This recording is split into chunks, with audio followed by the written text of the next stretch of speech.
I never thought a simple weekend getaway could turn into something that would haunt me, not because of ghosts or monsters, but because of how thin the line can be between normal life and danger when you're isolated.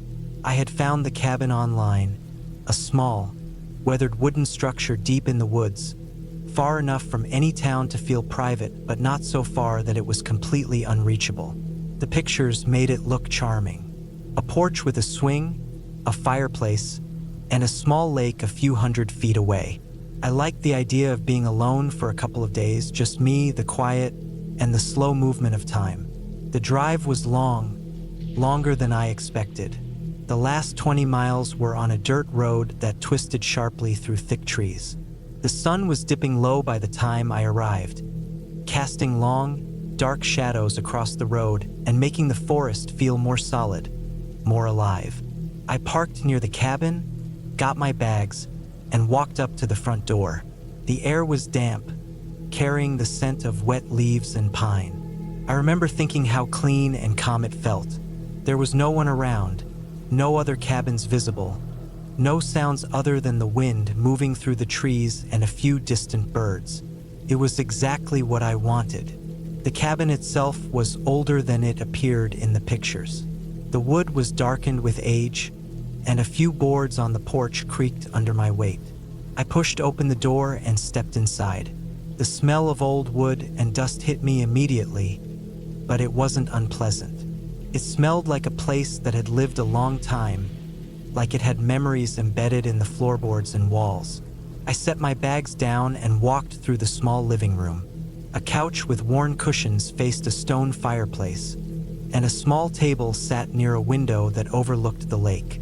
The kitchen was tiny but functional, with a fridge, a gas stove, and some cabinets that rattled when I touched them. After setting my things down, I decided to explore the rest of the cabin. There were 2 bedrooms, each with a simple bed and thin blankets.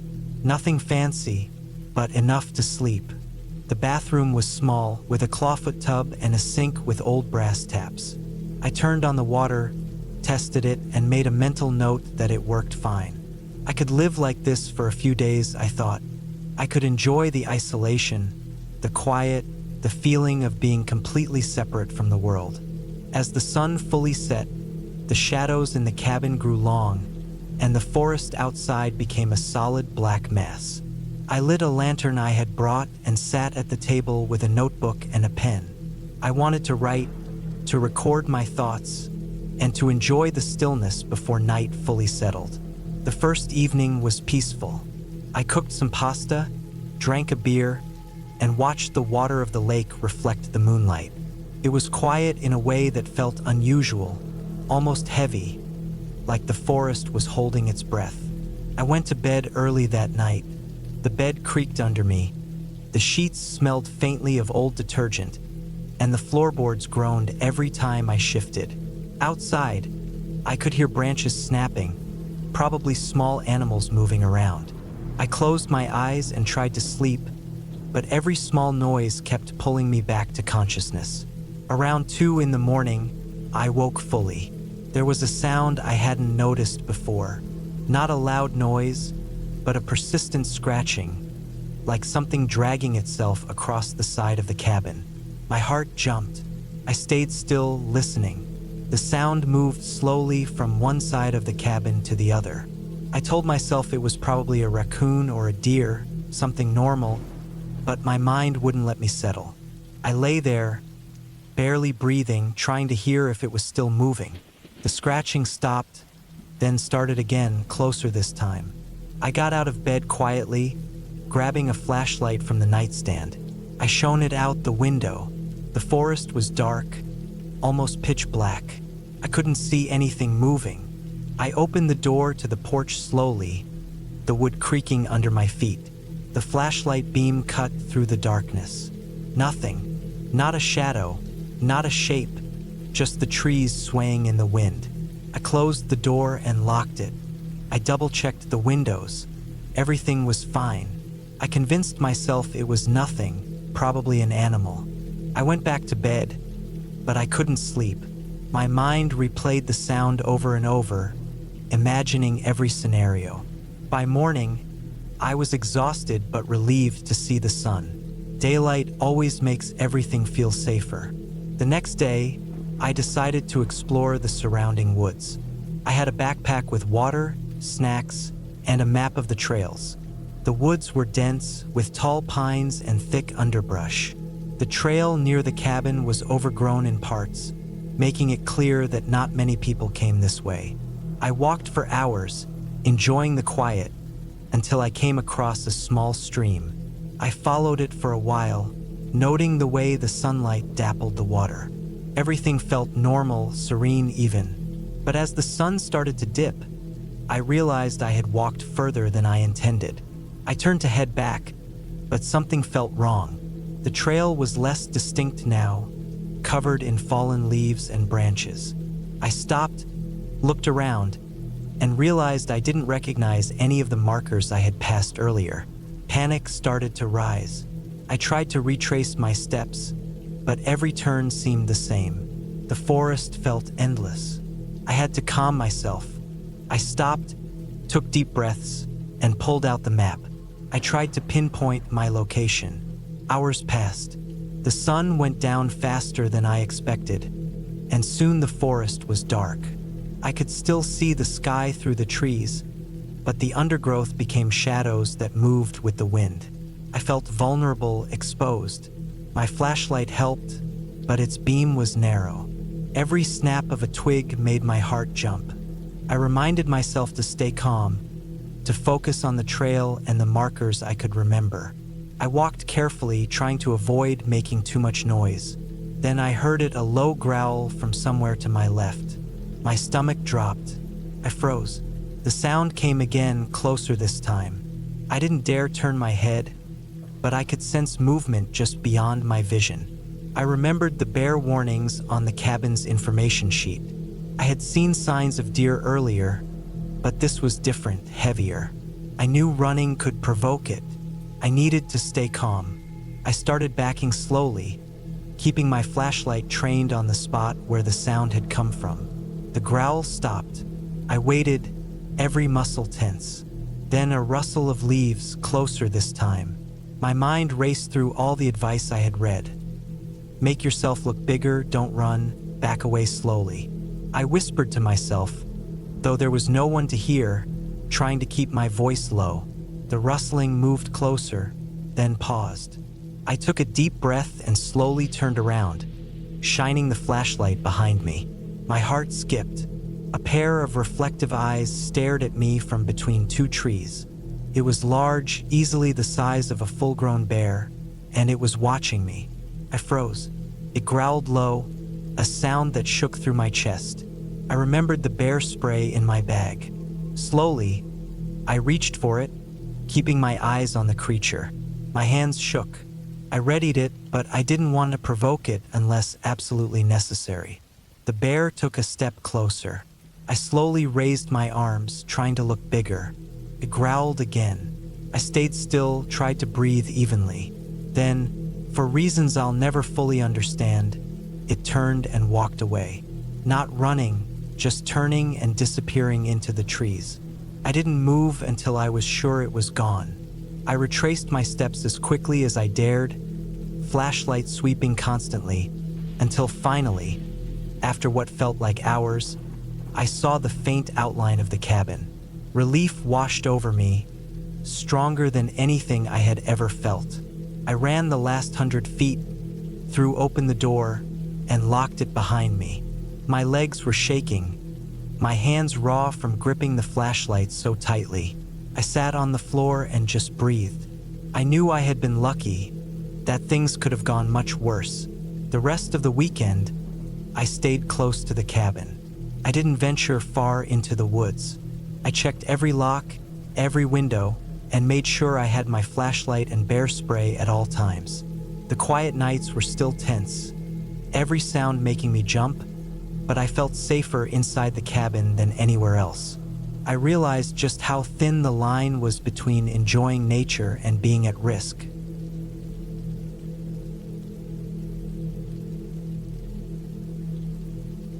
I never thought a simple trip to a cabin in the woods could turn into something so terrifying. I had planned it for weeks, looking for a break from the endless noise of city life. Work had been crushing, people had been draining, and I just needed silence, a place to breathe. I found a small cabin online, tucked away in a dense forest a few hours from the nearest town. Pictures showed a wooden structure with a little porch, a fireplace, and a clear view of the surrounding trees. Seemed perfect, exactly what I needed. No electricity, no Wi-Fi, just me, the forest, and the quiet. The drive there was longer than I expected. The road turned into a narrow gravel path after the small town at the edge of the forest. It wound back and forth, twisting around hills and cutting through thick groves of trees. The sun was low in the sky, and shadows stretched across the road. I passed a few abandoned houses, old signs peeling from their posts, and rusted cars half swallowed by the undergrowth. It gave me a small shiver, but I told myself I was imagining things. When I finally reached the cabin, the sky was almost dark. The forest around it was dense, trees standing tall and thick, their branches swaying lightly in the wind. The cabin was exactly as the pictures showed, small and wooden with a porch that had seen better days. There was a fire pit outside, stones circling blackened ashes. I parked the car, grabbed my bags, and took my first steps on the porch. The wooden boards creaked under my weight. The smell of damp wood and pine filled the air. Inside, the cabin was simple but clean. A small kitchen with a wood stove, a dining table, and a few shelves with old cooking utensils. A living area with a worn sofa, an armchair, and a small fireplace. The bedroom had a bed with thick blankets, and there was a tiny bathroom with a cold water tap. I unpacked quickly, trying to settle in before it got too dark. The sky outside had turned a deep purple, and the trees were just shadows against the fading light. I decided to start a fire. The cabin had a small stack of wood next to the fireplace. I built the fire slowly, arranging kindling and small pieces of wood, striking matches carefully. The smell of burning wood soon filled the room, and the flickering flames cast uneven shadows across the walls. It made the cabin feel warmer, safer, even though the shadows danced in ways that seemed unnatural. As night fell, the forest outside became alive with sounds. I could hear branches snapping in the wind, leaves rustling, and distant animal calls. I had expected some of it, but the depth of the silence between sounds was disorienting. It was not the comforting quiet I had imagined, but a heavy, thick quiet that made me feel watched, even though I knew there was no one else around. I tried to distract myself by reading an old book I had brought. The fire crackled steadily, and I felt some comfort in the familiar act of reading. But every now and then, I would catch a sound outside that made me freeze. A snapping twig too close, a rustle that didn't match the wind, a low thump against the cabin walls. I would wait, heart racing, but nothing happened. I kept telling myself it was an animal, a deer or a raccoon, nothing more. Hours passed, and I finally decided to go to bed. I brushed my teeth in the cold water, changed into my pajamas, and climbed under the blankets. The bed was hard, but it felt safe. Outside, the wind picked up, rattling the windows. The forest seemed alive in ways I hadn't noticed before. I closed my eyes, telling myself that in the morning, everything would feel normal again. Around midnight, I woke to a noise.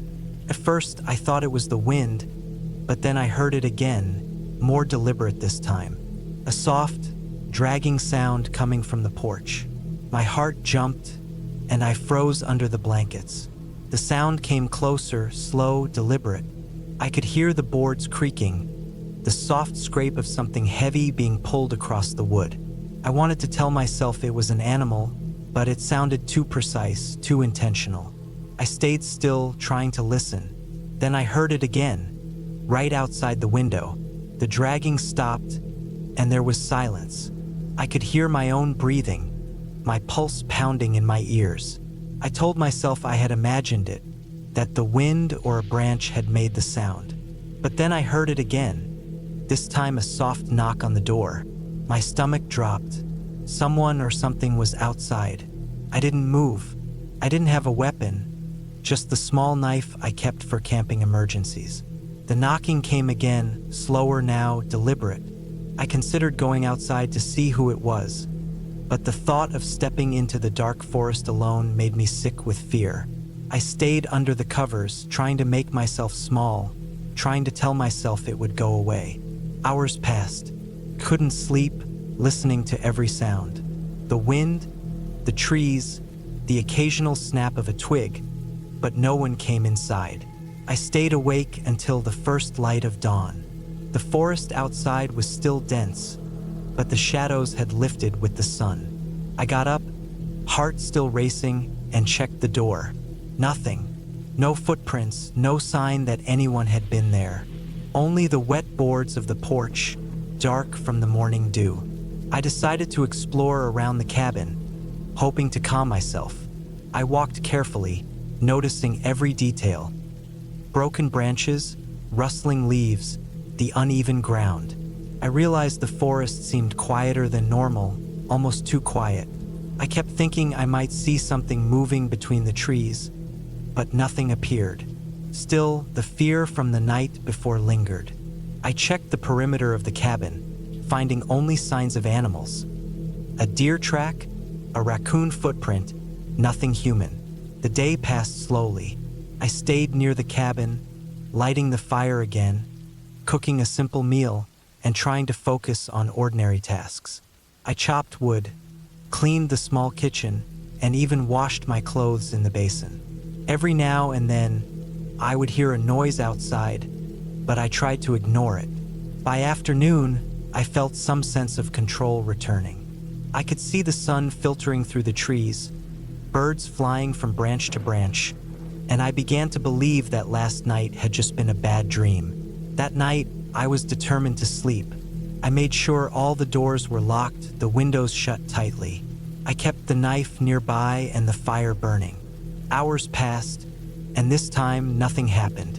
No dragging sounds, no knocks, no rustling too close to the cabin. I slept fitfully, waking often to check the windows, but there was peace in the early morning hours. When I woke fully, I decided I had to understand what had happened the first night.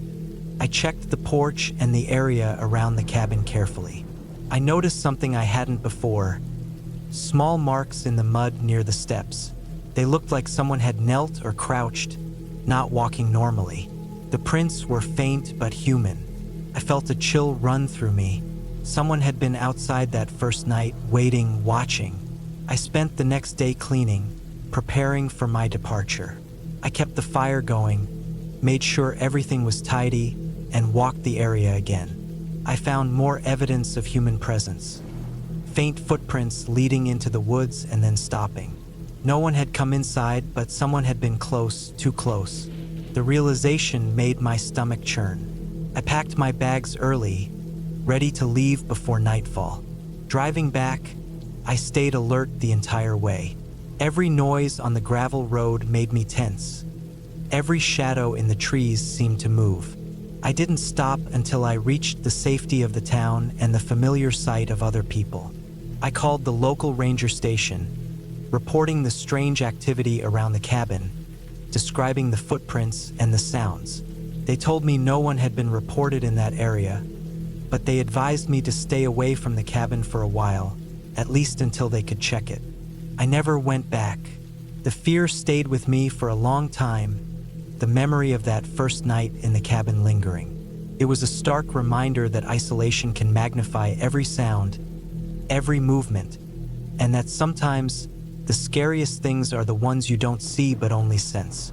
The forest that once promised peace had shown a sharp edge, a hidden danger that could be very real. I learned to respect the silence, to be wary of the shadows, and to never underestimate the presence of someone watching from just beyond your sight.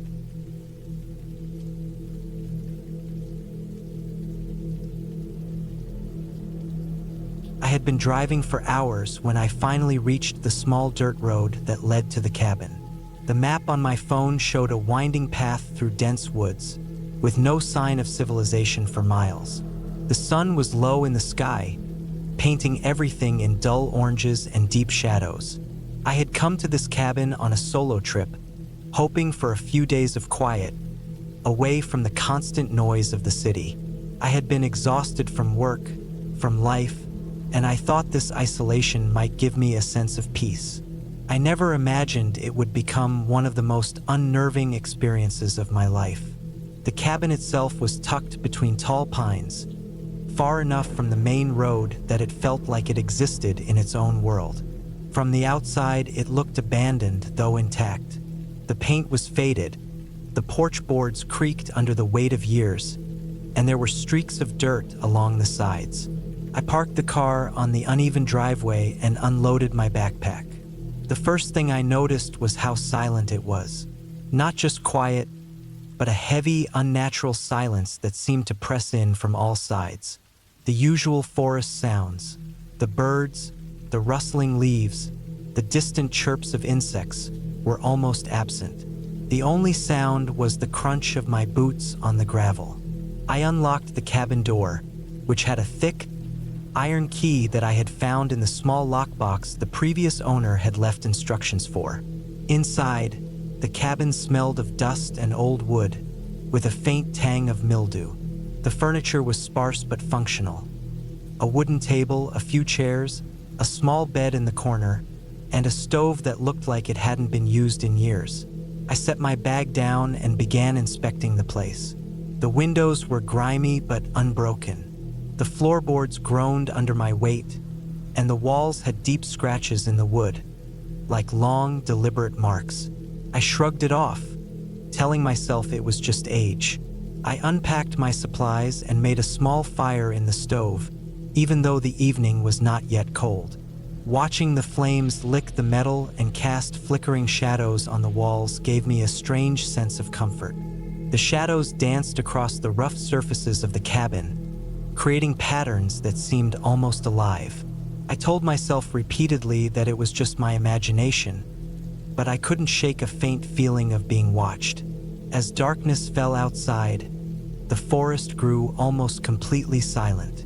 I could hear the wind in the trees, but no animals, no owls, no rustling in the undergrowth. It was unusual, but I thought perhaps I had arrived at a part of the woods less populated by wildlife. I checked the lock on the door, making sure it was secure, and then settled into the bed with my journal, planning to write about the day.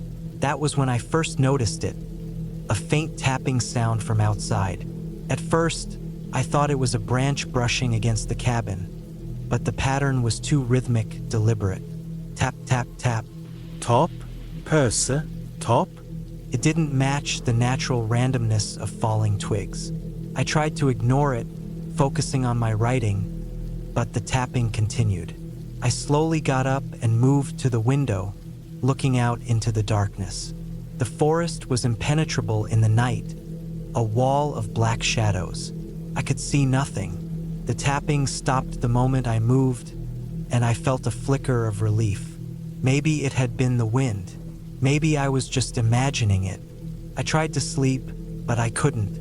Every time I closed my eyes, I imagined movement outside the cabin. Every sound seemed amplified.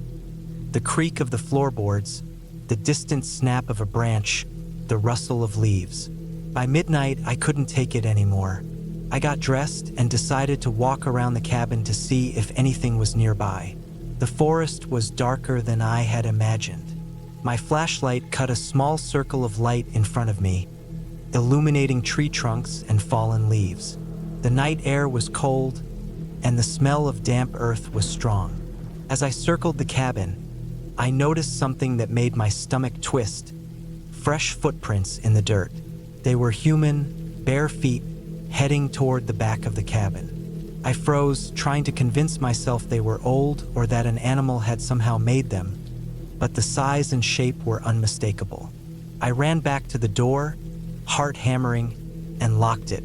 I checked the windows, making sure each one was latched, and sat back against the wall, trembling. The tapping started again, this time on the door itself. Tap, tap, tap. Slow, heavy, deliberate. It stopped. Then, from somewhere behind the cabin, I heard the unmistakable sound of someone walking on the roof. My breath caught in my throat. The cabin wasn't large. The roof over the porch was old, made of wooden beams and shingles that groaned under even a small weight. I stayed perfectly still, trying not to make a sound. Minutes passed. The noise didn't return. I didn't move. Finally, the forest returned to its unsettling silence. Morning came slowly, pale and gray, filtering through the grimy windows. I hadn't slept. My mind was on edge, scanning for every shadow, every movement. When I stepped outside, I saw the full scale of what had happened overnight. The back door was scratched, deep gouges in the wood. There were more footprints, some leading away into the forest, some circling the cabin. Something or someone had been inside. I spent the day fortifying the cabin. I moved heavy furniture against the doors and windows, found a long metal rod from the shed outside to use as a weapon, and collected stones to throw if necessary. I couldn't see any sign of the intruder, but the scratches and footprints were real. I tried calling for help, but there was no signal. My phone barely worked here and the battery was low. I rationed it carefully. By nightfall, I was exhausted but couldn't sleep. I sat by the fire, flashlight and metal rod in hand. Hours passed, the forest silent once again, and I started to relax slightly. Maybe it had been someone passing by, maybe it wasn't intentional, maybe it was over. I tried to convince myself of that. Then I heard a sound I will never forget. It wasn't tapping or walking. It was a low, deliberate dragging sound, like someone moving something heavy across the ground. Slowly, methodically, it circled the cabin. I stayed completely still, heart racing, trying to listen without breathing too heavily. The sound stopped directly in front of the cabin. Silence. Then, without warning, there was a loud bang on the door, followed by another, then another, each one making my chest pound. I reacted instinctively, swinging the metal rod as I rushed to the side door, but it was already being forced. I pushed back as hard as I could, but it was too heavy. My mind raced for a way out. The windows were small, some too high to reach without standing on furniture. The back door, the one that had been scratched, seemed the weakest. I ran, kicked it open, and sprinted into the forest, branches slashing my face and arms. I didn't look back. I didn't stop. The air was cold, the undergrowth thick, but I ran until I couldn't anymore. Hours later, I found a small road, enough to flag down a passing car. The driver, seeing my disheveled state, called the police.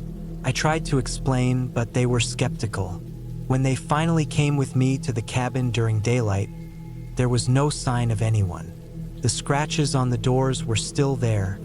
The footprints leading into the forest had vanished.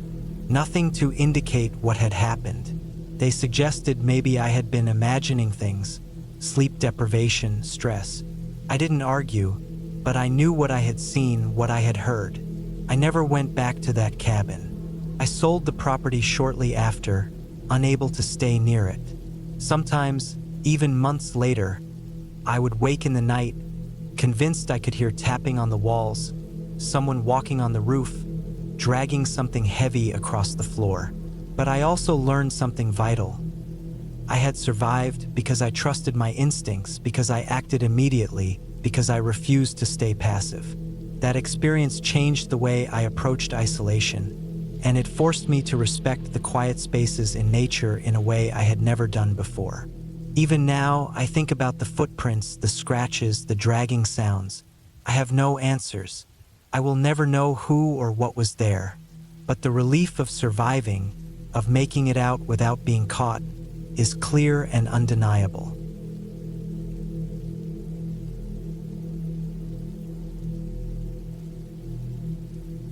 I had always thought that getting away from everything was a good idea. Work had been grinding me down for months, and life in the city had started to feel like a constant push against a wall I could never climb. I had seen a small cabin listed online, tucked away deep in the woods near a lake, far from the main roads, with no neighbors for miles. Pictures made it look cozy enough, with a small stone fireplace, a little porch, and enough room for just me. I rented it for a week, thinking it would give me space to breathe, to clear my mind, and to find a little quiet I hadn't had in years. The drive out was longer than I expected. The paved roads faded into gravel, and eventually, even the gravel was replaced by a narrow dirt track lined by tall pines. I had to keep the windows rolled up because the dust was thick, and the sun was getting lower in the sky. Birds flitted through the branches, making me think, for a brief moment, that I was finally away from the city and into something calmer. But there was a quiet to the forest that felt heavy, almost suffocating, the kind of quiet that wasn't peaceful so much as indifferent, as if the world didn't notice you were there at all.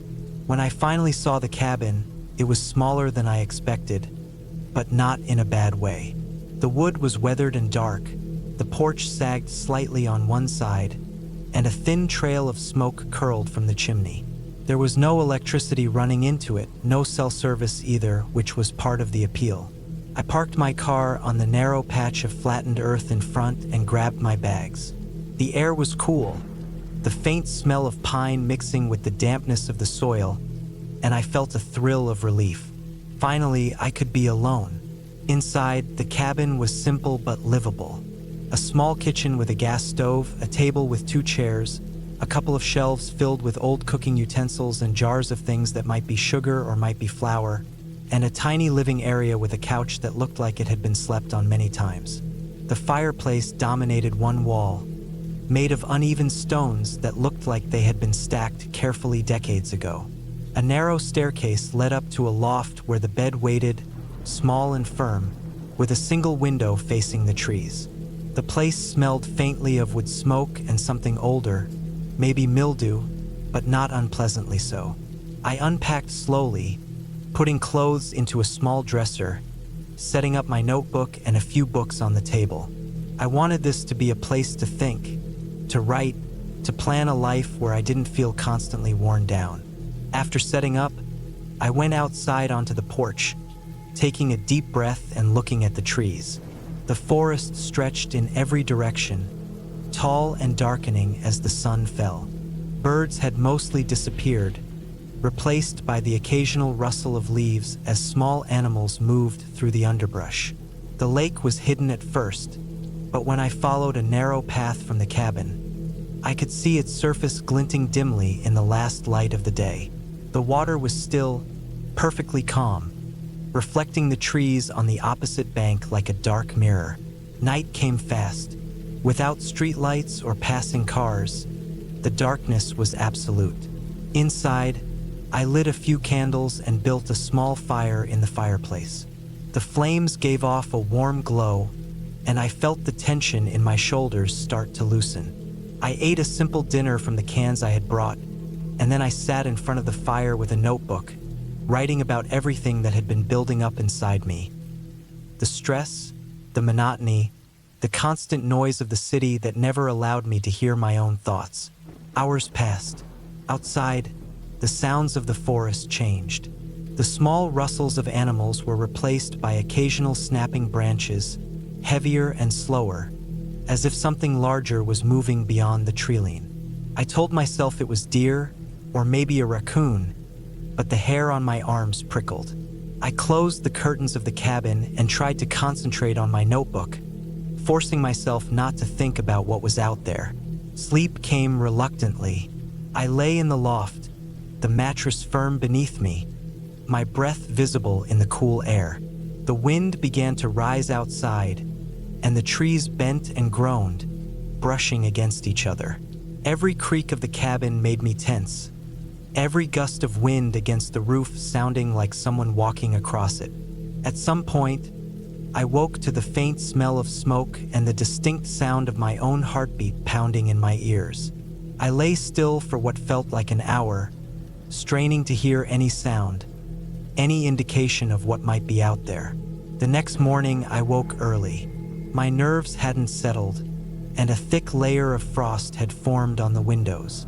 I brewed some coffee on the gas stove, its hiss and pop filling the otherwise silent cabin. I decided to explore the surrounding area, walking along the lake's edge. The water was icy and dark, reflecting the gray sky. I noticed footprints in the soft soil, some fresh, some older. Most were animal tracks, deer or raccoon, but there was a set of larger prints, human, leading down to the water and stopping abruptly. I looked around, but there was no one. The prints didn't continue along the shore. I shook my head, telling myself maybe a hiker had passed recently, and continued my walk. By afternoon, I felt the tension of the previous night return. The wind had picked up, shaking branches and scattering leaves. I saw more signs of human presence. Discarded food wrappers, an old tent partially collapsed in the underbrush, and another set of human footprints. This time, they were more recent. My stomach tightened. I kept moving, telling myself I wasn't in danger. The forest was big, and the cabin remote, but I couldn't shake the feeling that someone had been following me or at least watching. I returned to the cabin as night approached, feeling more exposed than I had the first night. I double-checked the doors and windows, ensuring everything was locked and secure. I built a bigger fire in the fireplace and sat close to it, listening to the wind. The forest was alive with sounds, branches snapping, leaves rustling. But there was a heavier presence now, something deliberate in the way the noises came and went. I couldn't see anyone, but I knew the forest could conceal a lot. Around midnight, I woke to a new sound, a sharp knock, repeated 3 times, on the cabin door. My body froze. I told myself it could be an animal, but the knock was too deliberate, too heavy. I stayed perfectly still, straining to hear. Nothing came after the knocks, and I didn't dare move to the door. I could feel sweat running down my back despite the fire. I sat in the dark, listening, waiting, until the first light of dawn. Morning brought a mix of relief and tension. Nothing had happened overnight, but the evidence outside was undeniable. Footprints, now leading up to the cabin and stopping at the door.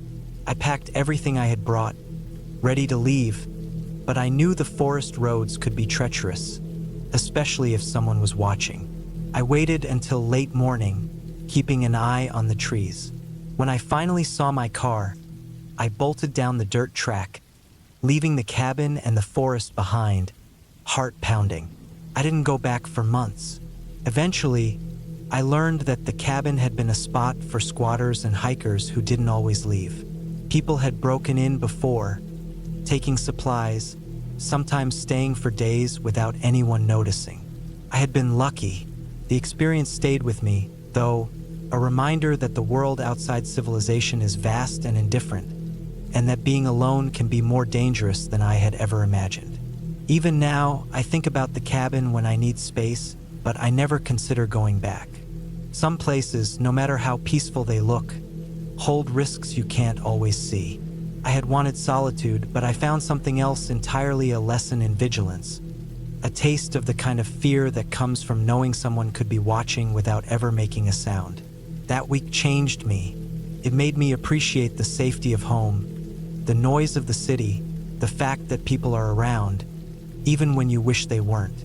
I never returned to that cabin, and I never will. I keep the memory alive in my mind, a constant reminder that reality, even in the quietest of forests, can be frightening, deliberate, and unavoidable.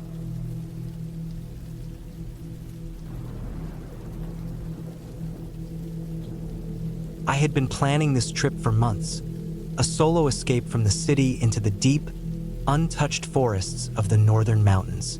The idea was simple. A small, old cabin I had rented from a local owner, nestled beside a narrow stream and surrounded by thick pine and fir trees, far enough from the nearest road that the only sounds were supposed to be the wind and the occasional bird.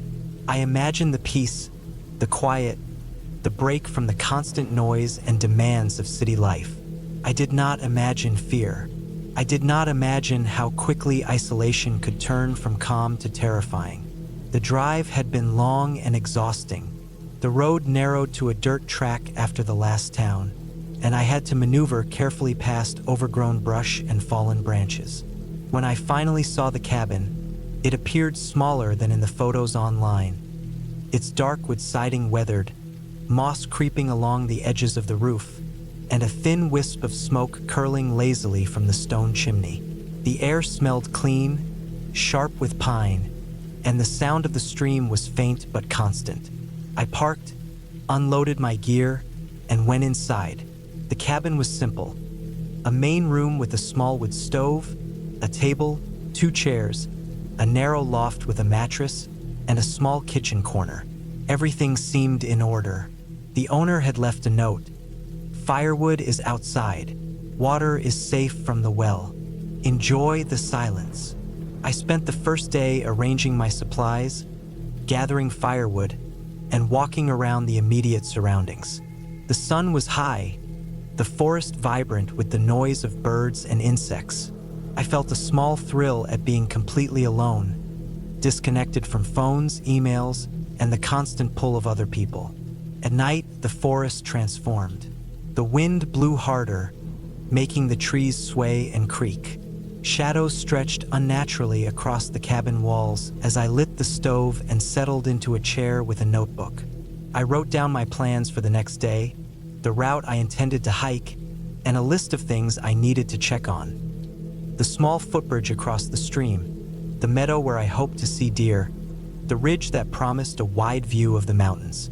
Night fell fully, and the darkness was more complete than I had ever experienced. The only light came from the stove and a small lantern. At some point, I thought I heard movement outside. Not the wind, not the branches, but something deliberate. I froze. The sound stopped. I told myself it was an animal, maybe a deer or a fox, moving in the undergrowth. Still, I checked the windows. Nothing. I felt uneasy, but I was alone, and fear had no company to feed on, so I dismissed it. I slept lightly, waking several times to the wind rattling the shutters and the distant call of some nocturnal bird.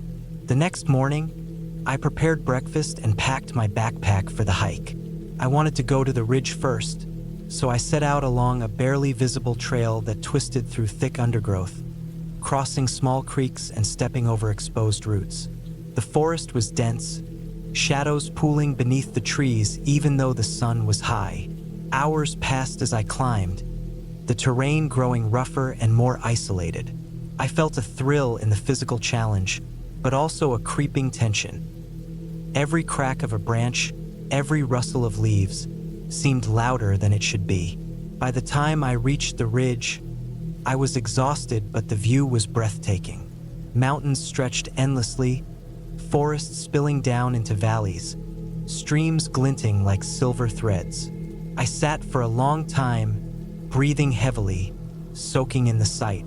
I began my descent, taking a slightly different path that looped closer to the stream near the cabin. The forest seemed quieter, too quiet. I passed the places where I had seen deer and small birds before, but now everything was still. That small unease returned, but I told myself it was normal. I arrived back at the cabin mid-afternoon. The stove was cold, the cabin silent. I lit a small fire, cleaned up, and sat down. Something felt off, though I could not name it.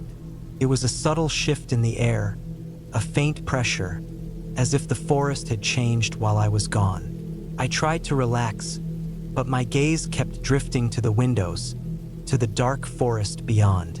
The next morning brought a chilling realization. When I woke, there were footprints in the snow outside the cabin. They were fresh, leading from the treeline to the cabin and stopping near the back door. My stomach sank. I had left the doors locked and the windows closed. I examined the prints carefully. They were large, heavy boots, likely men's. Whoever had come here had been close enough to see me but had not knocked, had not called out. The forest was silent again, except for the stream, and my heart beat rapidly. I thought of leaving immediately, but the nearest road was several miles away through dense woods, and night was falling soon. I stayed inside, barricading the door with a chair and piling firewood in front of the windows. Every small noise, a branch snapping, the wind whistling, made me tense. I could feel my pulse in my temples. That night was the worst. The wind howled, making the cabin moan and shiver. Something moved outside repeatedly. I did not dare look. The steps I had heard yesterday returned, now circling the cabin. Heavy, deliberate, sometimes stopping, then moving again. I crouched in the loft, clutching a heavy metal lantern like a weapon, listening. Hours passed. At one point, I thought I saw a shadow at the window, but the lantern light flickered. I stayed perfectly still until morning. When daylight came, the footprints were gone. I examined the door and windows carefully. No one had broken in, no marks on the wood. Whoever it was had circled the cabin and left without confrontation. Relief mixed with lingering dread. I decided then I could not stay another night. I packed quickly, leaving a minimal trail, and prepared to hike to the nearest road. The forest seemed quieter now, almost expectant, as if it had been waiting for me to make this choice. The hike out was exhausting. My backpack felt heavier with every step, the trail less obvious than I had remembered. I moved cautiously, glancing behind me, listening for any unusual sound. The sense of being watched never left. Hours later, I saw the faint glint of the road through the trees. I ran the last few hundred meters, lungs burning, legs trembling. When I reached the road, a car appeared in the distance. I flagged it down, explaining as best I could to the driver, my voice tight with tension and relief. He gave me water, a blanket, and drove me to the nearest town. Back in civilization, I contacted the cabin owner. They were concerned but surprised. They mentioned no one had reported any break-ins, no strange sightings, and the area was considered safe. But the footprints, the circling, the heavy steps, all of it had been real. I never returned to that cabin. I told myself I was lucky, that I had survived a brush with someone potentially dangerous, that circumstances had favored me. Even now, I replay the days over in my mind. The quiet, the shadows, the forest that seemed alive with watchful presence. I realized how easily isolation can turn into vulnerability, how quickly peace can become fear. I keep the memory, a reminder of the thin line between solitude and danger, and I know I will never underestimate it again.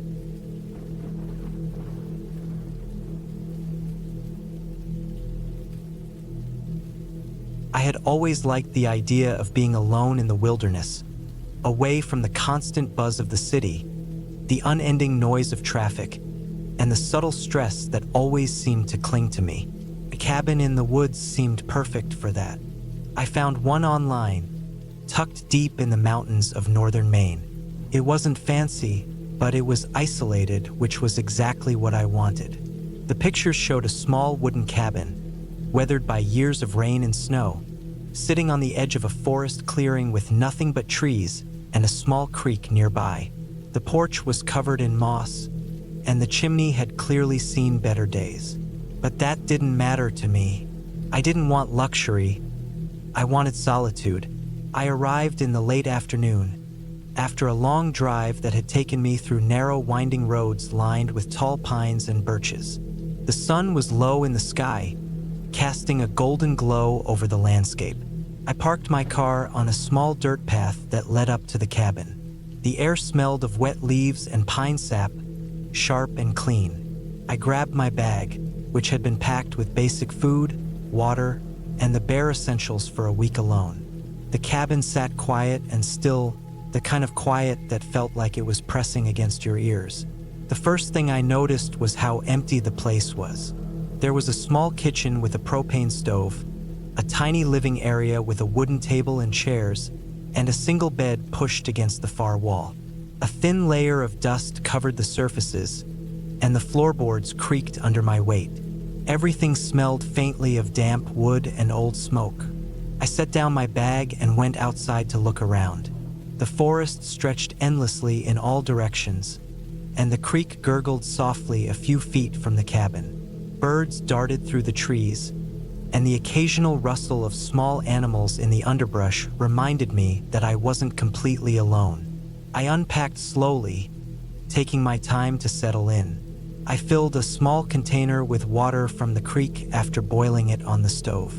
I stacked some firewood in the corner and tried to make the cabin feel like a place I belonged, even if only temporarily. As the sun sank lower, shadows stretched long across the clearing, and the air grew cooler. I built a small fire in the stove and sat on the edge of the bed, watching the flames flicker. I felt a calm sense of satisfaction. This was exactly what I had wanted: peace, isolation, and the chance to clear my mind. But as the light faded and night settled in, the atmosphere changed. The forest around me became dark and impenetrable.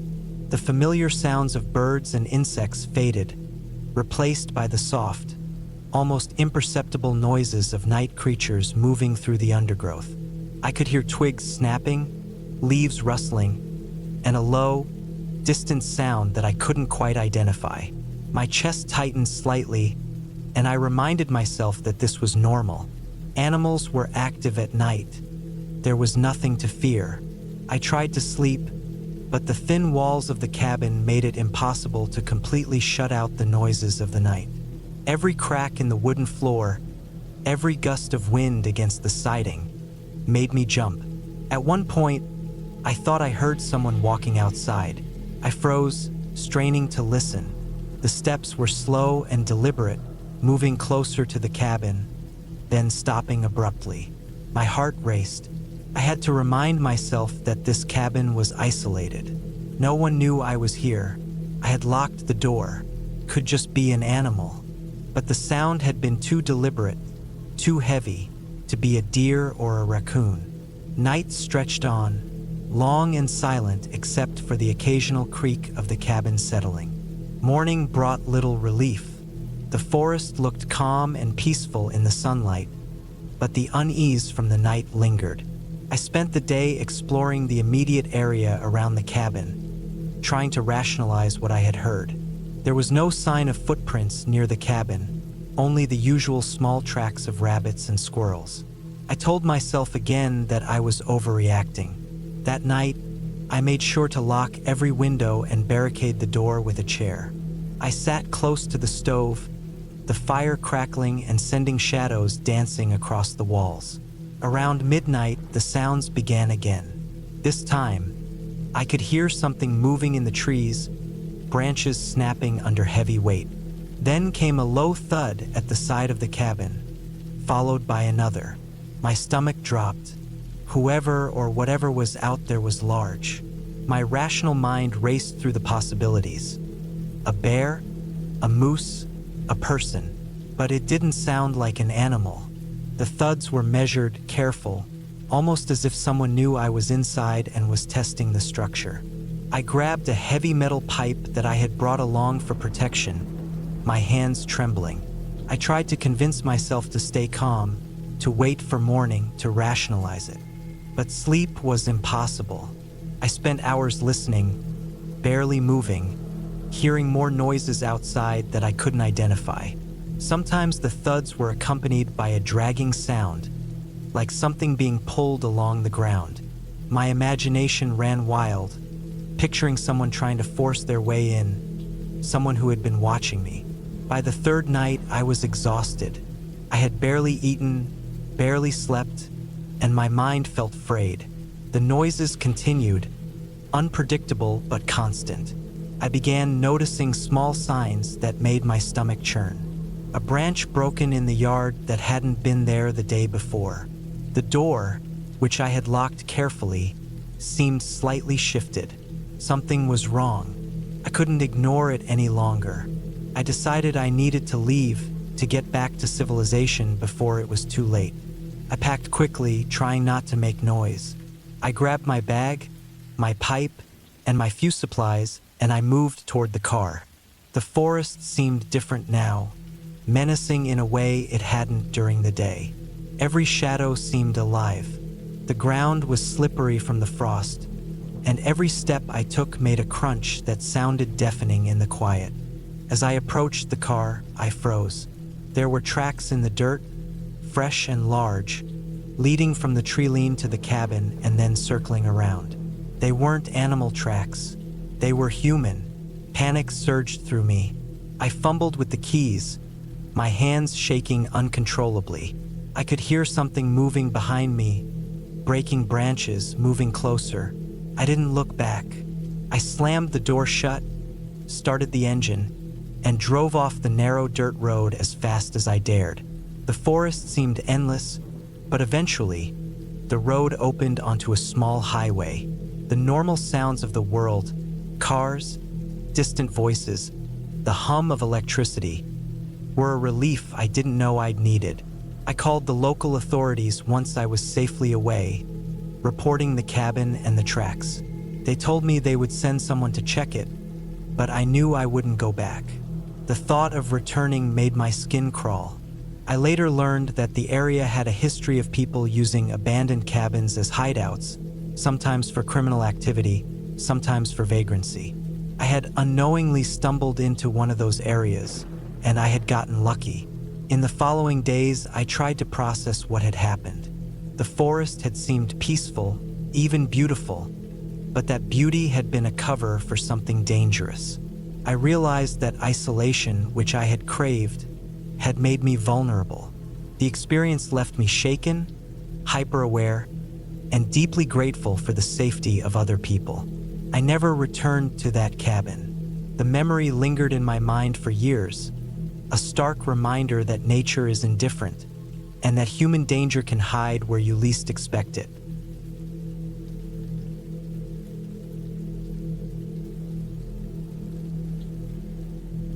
I had been driving for hours through narrow, winding roads that cut through the dense forests of the northern mountains. The GPS had long since lost signal, and my phone was teetering on the last bars of battery. I had planned this trip for months, a solitary weekend at a small cabin I had rented online, advertised as remote, peaceful, and completely off the grid. The thought of spending 2 days alone in a forest, far from any other human, had seemed like the perfect escape from my job, from the constant noise of the city, from the never-ending stream of notifications and responsibilities. But as I turned off the main road and began following the dirt path that led to the cabin, I realized how completely isolated I actually was. The road narrowed further, flanked by tall pine trees whose branches seemed to lean over the path, creating a tunnel-like effect. The air grew cooler, heavier, and the sunlight was barely reaching the forest floor. I tried to shake off the unease creeping up my spine, reminding myself that I had chosen this solitude and that I was perfectly capable of handling it. My car bounced over the rough dirt path, tires crunching over rocks, until eventually, after what felt like endless turns, I spotted the cabin ahead. It was small, made of dark, weathered wood with a steep shingled roof and a porch that wrapped around the front. Smoke curled lazily from a chimney. Though I knew there was no one there to light a fire yet, it must have been from someone else in the area earlier. I parked and stepped out, immediately feeling the weight of silence. There were no birds singing, no wind rustling through the trees, just the faint creak of the wooden porch under my boots. The air smelled of damp earth, pine needles, and something faintly metallic like iron. I ignored it, telling myself it was probably just the wet soil. Inside, the cabin was simple but functional.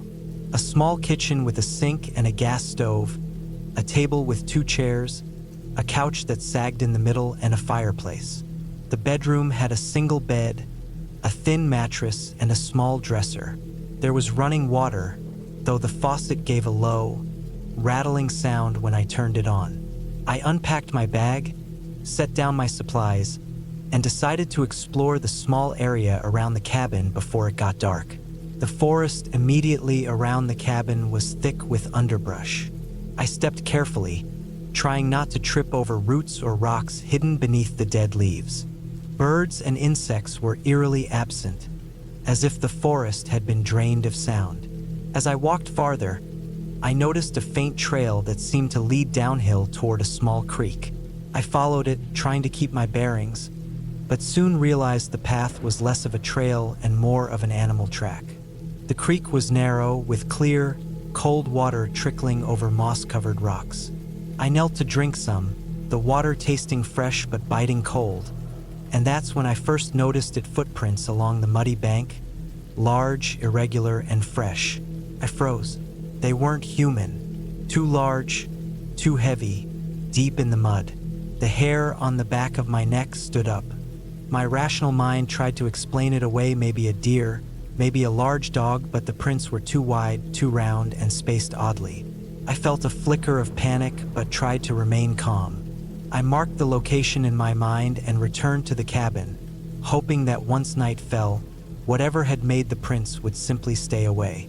The first night passed slowly. I lit a fire in the fireplace, ate some canned food, and tried to read, but every crack of wood, every snapping twig outside made me flinch. The shadows outside the windows seemed to move on their own, shifting shapes with the flickering light of the fire. I told myself it was just my imagination, just the normal way shadows play. Eventually, exhaustion overtook me, and I fell asleep, the fireplace casting a soft glow through the room even as the temperature dropped sharply. I woke in the middle of the night to a sound that made my stomach knot, a low, heavy thump against the side of the cabin. I froze, straining to hear. Came again, slower, deliberate. Something was out there. My first thought was a bear. The area was known for wildlife. I had read warnings online and had brought a small camping axe, though it was hardly a real weapon. I gripped it tightly, heart hammering, listening as the thumping moved around the cabin. Then silence. I stayed awake for hours, staring at the darkened windows, until I finally convinced myself it had gone. Morning brought light and a sense of relief, but I couldn't shake the unease. I checked the perimeter of the cabin, noting deep scratches in the bark of a nearby tree, fresh, jagged, and again, too wide for a human. Whatever had been outside was massive, far larger than any animal I had expected. I decided to spend the day inside, only venturing out for necessary tasks, constantly checking the sky and listening for movement in the forest. The second night was worse. Around midnight, I woke to the sound of branches breaking and a low growl, somewhere just beyond the trees. My first instinct was to call someone, but my phone had no signal. I considered running to the car, but the road would take me at least an hour to reach safety, and the dark forest would make me a target. I stayed in the cabin, flashlight in hand, scanning the shadows. Then I heard it, the slow, deliberate pounding on the door, heavy like something massive leaning against the wood. My mind raced. Bears didn't act like this. They sniffed, pawed, but this was calculated. There was a deliberate strength to the way the cabin shuddered with each hit. I thought about barricading the door, using the couch and chairs to block it. I stacked what I could against the door, then waited, breath shallow, muscles tense. Hours passed.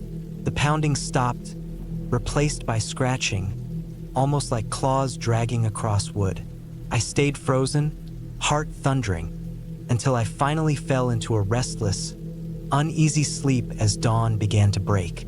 When I awoke, the sun was just peeking through the trees, and the forest seemed almost peaceful again. I opened the door cautiously, half expecting to see enormous footprints or the massive beast itself waiting outside. There were prints, yes, large and circular, leading from the trees to the cabin and back, but nothing else. I took a deep breath, trying to calm my racing mind. Whatever had been here had gone. I decided then that I would leave, but cautiously. I packed quickly, double-checking supplies, my bag heavier now with anxiety. I moved silently to the car, scanning the forest as I went. The dirt path I had followed the previous day was barely recognizable in some spots, rocks and fallen branches making it treacherous. As I drove slowly, I noticed more signs: the trees scratched, broken branches, deep impressions in the soft dirt. Whatever had been around, it was enormous, powerful, and far more intelligent than I wanted to admit. I realized I had been lucky. I had underestimated the forest and the creatures that called it home. The drive back to the main road felt endless. I kept my eyes on the trees, expecting movement, every shadow making me flinch. When I finally reached a place with cell service, I called the local ranger station and reported the cabin and the signs of a large predator. They told me they had received reports of sightings, massive, unusual bears in the area, but nothing confirmed. My stomach churned as I realized how close I had been to encountering something truly dangerous. In the weeks that followed, I couldn't shake the memory of the night. The forest had seemed alive, aware, and I had been entirely vulnerable. I told myself I would never return to a cabin so isolated, so far from help. I researched wildlife in the area, studied survival tactics, and finally, months later, felt a semblance of closure. I realized that my fear had not been imaginary. It had been real, grounded in a very simple fact. I had been alone, unprepared, and in the territory of something far stronger than me. I learned to respect that silence, that darkness, and that unpredictability. The cabin itself remained in my mind, a symbol of both beauty and terror, a reminder of how small and fragile a person can feel in the wilderness.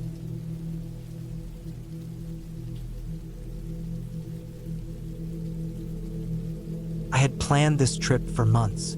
It was supposed to be a quiet weekend away from the city, a simple retreat in a small cabin tucked deep in the forest. I was exhausted from work, from people, from constant noise, and I just wanted silence. The drive had been long, the kind of long where the landscape slowly changes, and the trees grow taller, denser, until the sky itself feels hidden. By the time I arrived, the sun was low, throwing long shadows through the pines, and the air smelled damp and cold. The cabin was exactly as the photos had promised. A small wooden structure, weathered and dark, sitting in a clearing surrounded by forest. Smoke curled from the chimney of a neighboring cabin down the road, but the place I was renting was isolated. A small dirt path led up to it, uneven and lined with rocks. I parked my car, feeling a mixture of relief and a strange tension I could not explain. There was no one around, not a single soul. I opened the cabin door and was greeted by the smell of old wood and something faintly metallic. It smelled like it had been closed up for a long time, like it was holding its own history in the walls. The interior was simple, a small living space with a stove, a table, a couple of chairs, and a loft above that seemed to serve as a bedroom. The floorboards creaked under my feet, and I made a note of every sound. Every small noise seemed magnified in the stillness, from the wind rattling a window pane to the occasional drip from the ceiling. I unpacked slowly, trying to ignore the way the shadows seemed to stretch across the walls as the sun dipped lower. I stacked my clothes neatly, set my backpack on the table, and started a fire in the stove. The warmth helped, though the chill outside still pressed against the windows.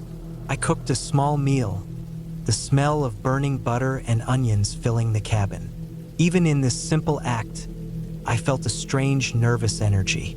The cabin felt alive in a way that made my skin crawl, not in a ghostly way, but in a way that suggested that the forest was waiting outside. After dinner, I settled into a chair by the fire. The shadows flickered across the walls. Outside, the forest was dark, solid, and endless. The wind picked up, pushing against the cabin walls, and I could hear branches scratching against the roof. I told myself it was just the wind. I had been alone many times before, But this was different. There was something in the silence that made me tense. Something in the way every small noise sounded deliberate. Night fell fully, and I went upstairs to sleep. The loft was small, a mattress and some blankets, and I tried to convince myself that I would sleep well. I had brought a flashlight, a knife, and a couple of small tools just in case. I lay down, listening. At first, there was only the wind, the occasional rustle of leaves. Then, faintly, I heard something else. A snapping twig, far off at first, but gradually closer. I froze. My mind tried to rationalize it an animal. A branch breaking under the weight of snow or ice, but the sound repeated. Slow, deliberate, almost cautious. I got up, careful not to make a sound, and crept to the window. The flashlight rested on the table. Through the glass, I could see the forest beyond the clearing. Dark, thick, silent, except for the occasional movement of branches. I waited. Nothing. I exhaled slowly. Probably an animal. Probably nothing. I returned to bed, but sleep did not come easily. Every little sound, floorboards, wind, branches, felt like it was magnified, like someone was moving outside the cabin, watching. Around midnight, I heard something else. This time, it was footsteps. Heavy, slow, deliberate. Outside, in the snow. I froze, straining to hear. The steps stopped near the edge of the clearing. Then silence. My heart pounded. I knew the cabin was in the middle of the forest, far from any road, far from help. Whoever was out there, or whatever it was, could be dangerous. My mind raced. I remembered the knife I had packed, the flashlight. I checked the windows. Locked. The door. Locked. I tried to calm myself, telling myself it was likely a hiker or a lost hunter. But then I remembered.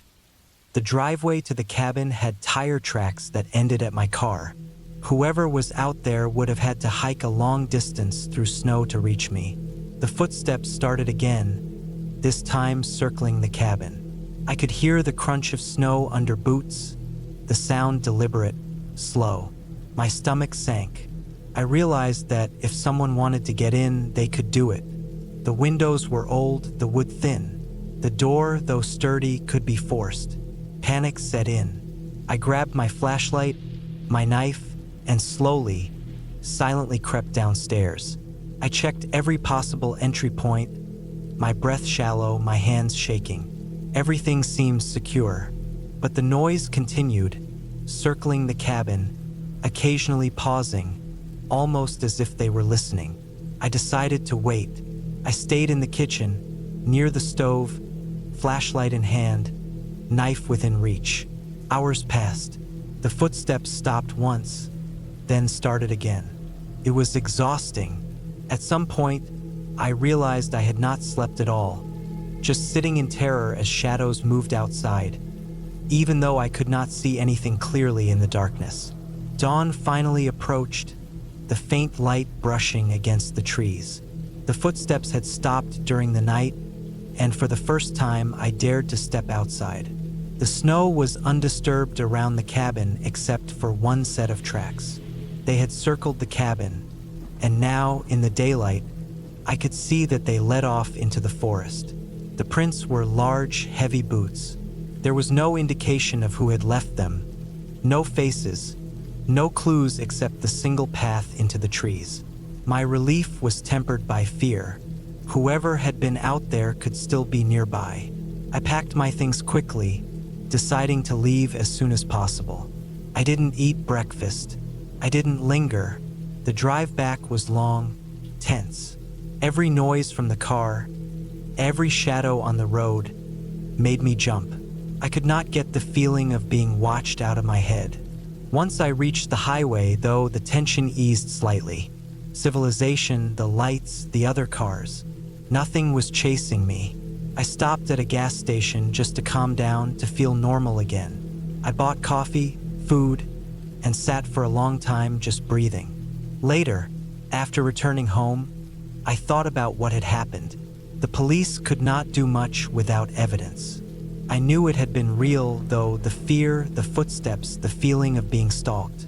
I never went back to the cabin. I found another way to get away from the city, another retreat, but I always made sure it was on a well-populated trail, a cabin near others. I learned to respect the isolation of the forest, to respect the silence that can hide real danger. The story of that cabin did not end with me being hurt, and it did not end with a dramatic confrontation. It ended with me surviving, escaping the unknown threat. I became more careful, more aware, and I learned to trust my instincts. The fear I felt that night stayed with me, but it also sharpened me. I knew now that the world can be quiet, calm, even beautiful, and still hide danger in the shadows. I could never forget the weight of those footsteps circling the cabin, the cold, deliberate presence in the night, and the silence afterward that left the forest feeling endless and watching. Even now, years later, when I see a quiet cabin tucked away in the trees, I think of that night. I think of the snow, the footsteps, and the way my own heartbeat echoed in the silence. But I also think of survival, of patience, and the slow, careful way I learned to move through places where the forest feels alive. Not with spirits, not with fantasy, but with the very real possibility that danger could be close, quiet, and patient. And that knowledge, as terrifying as it is, has kept me alive ever since.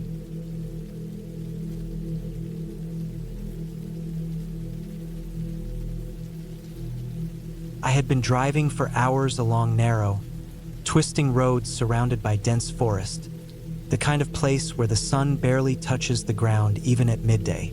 I had found the cabin online almost by accident, a simple wooden structure listed as remote and private, perfect for the week I had set aside to get away from everything. I wanted nothing but isolation. No phones, no email, no people, no reminders of the life I was trying to escape. As I turned off the main road onto a dirt path that was little more than a rough track, the trees seemed to close in on either side, their branches forming a lattice of shadows across the windshield. By the time I arrived, the late afternoon sun was already low, streaking the sky with gold and orange. The cabin itself was older than I expected, but sturdy. Its wooden walls were dark with age, and the roof sagged slightly in the middle, suggesting decades of weather and neglect. I parked on a small flat area near the entrance and stepped out, the crunch of leaves and broken twigs underfoot echoing loudly in the quiet. The air was thick with the smell of damp wood and earth, and I noticed immediately how still it was. So still that the occasional bird call felt like a shout. I took a deep breath, trying to shake off the creeping sense of being watched that I couldn't quite place. Inside, the cabin was dim but serviceable. There was a small living area with a stone fireplace, a modest kitchen with an old stove and sink, and a lofted bedroom above. Everything smelled of dust and old wood, but nothing was broken beyond minor cosmetic decay. I began to unpack, laying out my clothes, my food supplies, and my bag of essentials. I wanted to settle in before nightfall because I had the vague but strong sense that darkness in this place would be oppressive. After setting things up, I went outside again just to walk a little. The forest pressed around me, a wall of trees and shadows. The wind had picked up, causing the branches to scratch against one another in a sound that reminded me of nails on metal. I found a small clearing near a creek and sat down, letting my thoughts drift. I told myself I was imagining the quiet, that my imagination was simply amplifying the natural sounds of the forest. Still, the idea that I was alone in a place so remote carried an unease I couldn't shake. The first night, I tried to sleep early, but the forest outside the cabin seemed alive in ways that weren't quite natural. There were snapping twigs, distant thuds, the faint sound of something dragging along the underbrush. I reminded myself it was probably an animal, a deer, a raccoon, maybe even a stray dog. I kept my window slightly open, the cool air mixing with the smell of smoke from the fireplace I had lit earlier. Despite my reassurances, sleep came fitfully. Every rustle made me sit upright, my body tense, heart racing. Morning brought relief. The sunlight made the cabin seem friendlier, the shadows retreated, and the air was warm and sweet with the smell of pine and wet earth. I decided to take a walk along the creek, following it further into the woods than I had dared the night before. The forest floor was uneven, littered with roots and rocks. I tripped more than once, scraping my hands and knees, but the feeling of solitude was intoxicating. Birds sang, a breeze whispered through the leaves, and for a while, I felt peaceful. But by the second night, things began to feel different. I heard noises that didn't quite belong. At first, I told myself it was the wind, the settling of the cabin, or animals moving through the underbrush. But then I started noticing patterns. Footsteps circling the cabin, soft scraping sounds against the exterior walls, shadows moving where no tree or branch could have cast them. I checked the windows and doors multiple times, each lock secure, each latch in place. I began keeping a large kitchen knife within arm's reach while I slept, a precaution I had never imagined taking before. I stopped going far from the cabin during the day. Every time I stepped outside, I felt the forest watching me. The creek that had seemed so peaceful now felt like a boundary I dared not cross. I even avoided looking out the windows after dark because there were shapes in the shadows, shapes that did not move like animals. By the third night, my nerves were fraying. The sound of footsteps and dragging noises outside the cabin became louder, more persistent. I could hear them circling the structure, stopping for moments, then continuing. My heart raced every time a branch snapped underfoot, every time a small rock slid across the dirt. Sleep was impossible, and I spent hours staring at the dark windows, knife in hand, imagining all the things that could be out there. At some point, I realized I had no signal on my phone, no way to call for help. I had always assumed I could rely on my connection to the world, but here I was completely isolated. The forest had swallowed me whole, and the thought was terrifying. My first instinct was to leave, to get back on the dirt track and drive until I reached another human being. But the path had become treacherous in the growing dark. Rain had begun to fall, making the dirt track muddy and slick, and I feared sliding into a ditch or getting stuck with no one around for miles. I resolved to stay inside and wait for morning, but the night dragged on endlessly. The noises outside were relentless, moving in patterns I could track, circling from north to east, then back to south. At one point, something heavy struck the side of the cabin, a force that made the walls shudder and dust fall from the beams.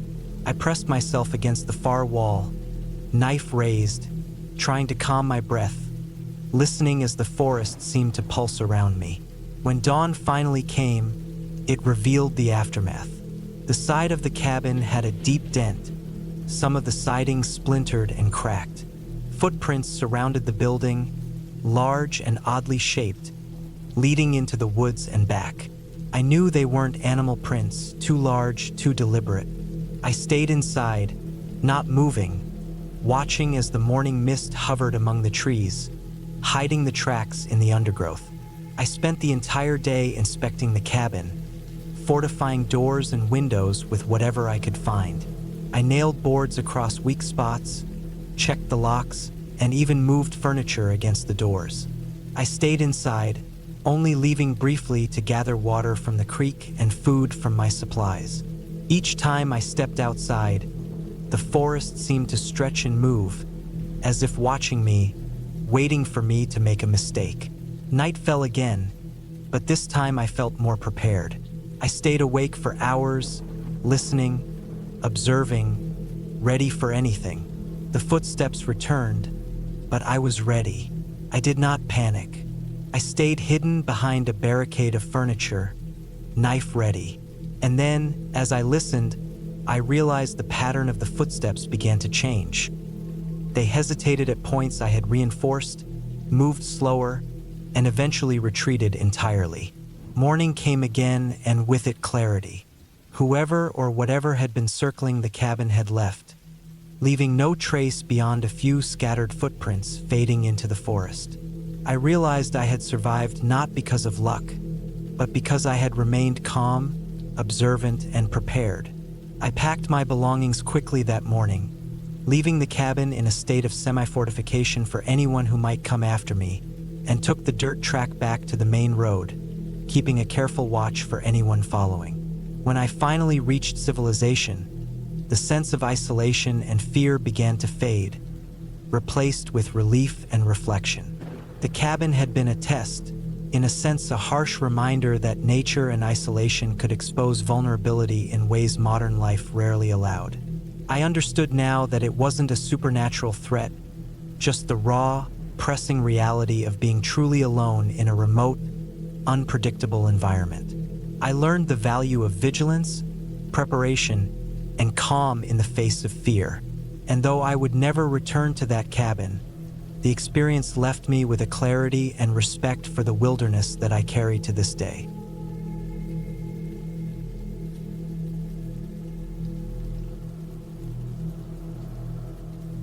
I never planned to be so deep in the forest, so far from anyone, but somehow I had convinced myself it would be an adventure. The cabin I rented was miles from the nearest town, tucked between thick pine trees and a narrow river that snaked through the forest like a dark vein. The drive alone had taken hours, and by the time I arrived, the sky was a bruised gray, the kind that promised rain, and the wind had picked up, shaking loose the last golden leaves of autumn. I parked my car on the narrow dirt path that led to the cabin, stepping out to stretch and breathe in the cold, sharp air. There was a silence here unlike anything in the city. No cars, no distant voices, just the rustle of the wind through the trees and the soft trickle of the river. The cabin was small, more like a large shed with a steep roof and a single chimney, but it looked sturdy. The wood was old and weathered, blackened in some spots by years of sun and rain. I fumbled with the keys I had received from the rental office, my hands stiff from the chill, and finally managed to unlock the heavy door. Inside, it smelled of damp wood and dust, a faint mustiness that spoke of long months without visitors. The furnishings were minimal. One small bed in the corner, a table with 2 chairs, a cast iron stove, and a few shelves lined with chipped mugs and dusty tins. I placed my backpack on the floor, kicking off my boots, and walked to the window. Outside, the forest stretched endlessly, thick and shadowy, the tops of the trees swaying violently in the wind. I spent the first hour unpacking and organizing my supplies, trying to make the cabin feel less like a stranger's place and more like my own temporary home. I set up my sleeping bag, arranged the small stack of firewood near the stove, and checked my phone for signal, knowing full well there would be none. Sure enough, the screen stayed blank. No bars, no notifications, nothing. That's when a small knot of unease formed in my stomach. I had expected isolation, but the complete lack of connection made it feel heavier, like the forest itself was pressing in on the cabin. I shook it off and focused on practical things. Building a fire, preparing food, and making sure the windows and doors were secure. As the afternoon faded into evening, the wind grew stronger, carrying a sharp cold that seeped through the walls. I lit the stove and watched the small flames flicker, casting long shadows across the cabin walls. The first sounds of the night arrived slowly, a low rustling in the trees, distant crows cawing, and the occasional snap of a branch. I told myself it was all normal, wildlife moving through the forest, but the rustling didn't stop. It moved closer.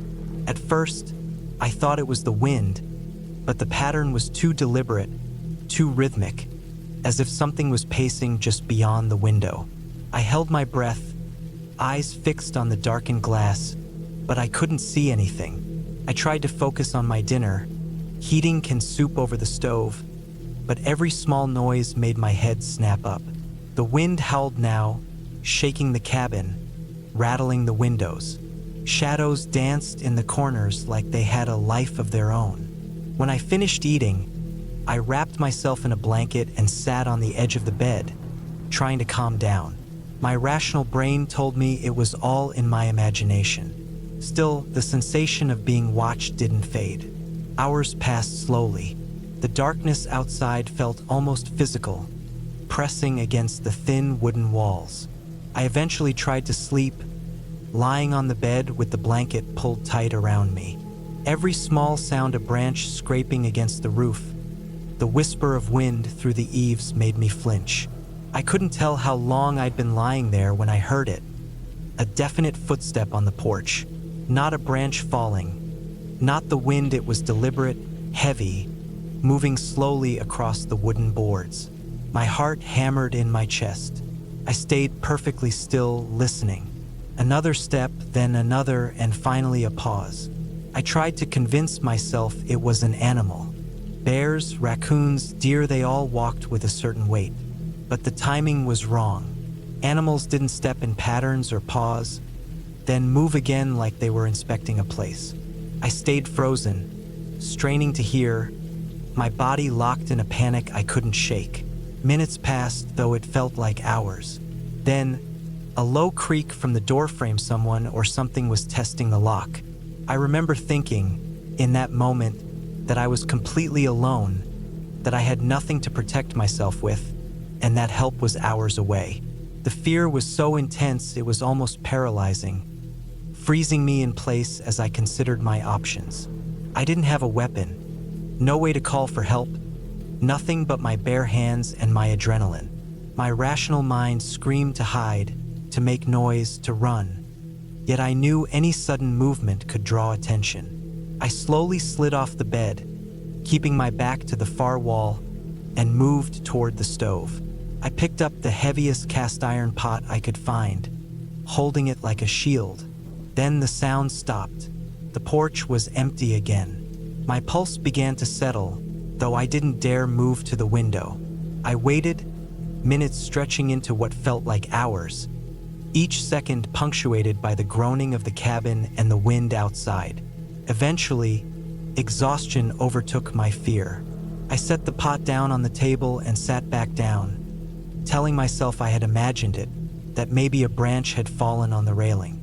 The next morning, I discovered the porch had mud tracks, large, heavy, human-sized, leading away from the cabin and into the forest. My stomach dropped. I had not imagined it. Someone had been there. Someone had been watching me, possibly trying the door. I spent the day preparing differently. I reinforced the locks, piled extra firewood by the door, and created a makeshift alarm system with tin cans and string around the cabin perimeter.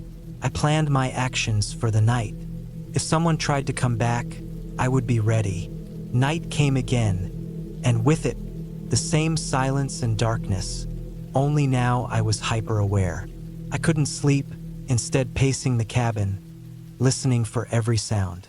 Then, as the wind died down for a few moments, I heard it again, the slow, deliberate steps on the porch. My makeshift alarm clanged as soon as the intruder stepped on the string I had rigged. I grabbed the heaviest stick I could find and crouched near the door. The sound of movement stopped abruptly, then muffled, careful shuffling, as if whoever it was didn't know the cabin was rigged. I took a deep breath, trying to steady my shaking hands, and in one swift motion, flung the door open. Nothing, just the early morning fog and the forest stretching beyond. No sign of a person, no footprints beyond what I had seen the day before. My heart slowly started to settle, though the adrenaline didn't fully leave. I spent hours checking every window, every corner, every possible hiding place, until I was certain the intruder had left and the tracks were gone. I spent the rest of the week in constant vigilance, sleeping in short bursts and keeping a fire burning at all times. Every sound made me jump. Every shadow on the walls set my mind racing. I didn't encounter the person again, and no one came near the cabin, but the memory of those first nights stayed with me. When the week ended, I left the cabin with a mixture of relief and lingering unease.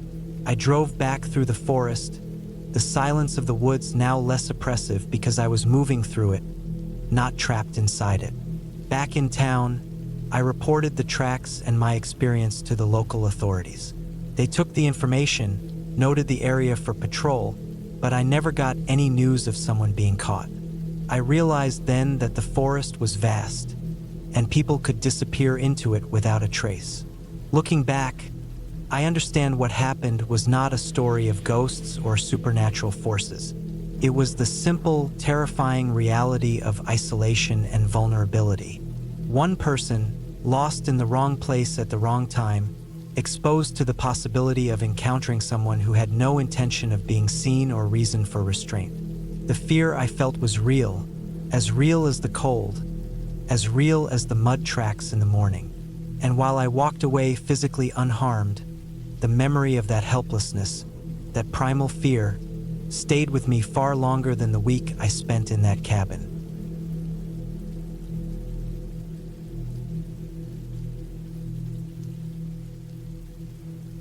I had been planning this solo cabin trip for months. After weeks of staring at work emails, traffic, and the general noise of the city, I just wanted to disappear into the woods for a while, even if only for a few days. The cabin I rented was advertised as remote, rustic, and off the grid. It was exactly what I wanted. Pictures showed a small wooden cabin nestled among tall pine trees, a clear stream running a short walk away, and an empty gravel driveway. The owner promised total isolation, and that was the selling point for me. I left the city early in the morning, driving a dusty old pickup truck loaded with camping gear, food, and supplies. The road to the cabin was long and winding, first paved, then gravel, then dirt, and finally nothing but ruts and patches of mud. By the time I parked near the cabin, my arms ached from carrying my backpack and cooler, and my legs were stiff from the long drive, but I didn't care. The sun was low on the horizon, and the golden light made the forest look almost peaceful. I remember thinking, for the first time in weeks, that I could finally breathe. The cabin itself was smaller than I expected, but sturdily built. It had a stone chimney, a few windows, and a wooden porch with a creaky railing. The door opened easily, revealing a single room with a small kitchenette, a wood stove, a tiny bathroom, and a lofted sleeping area. It smelled faintly of old wood and something dusty, but it was not unpleasant.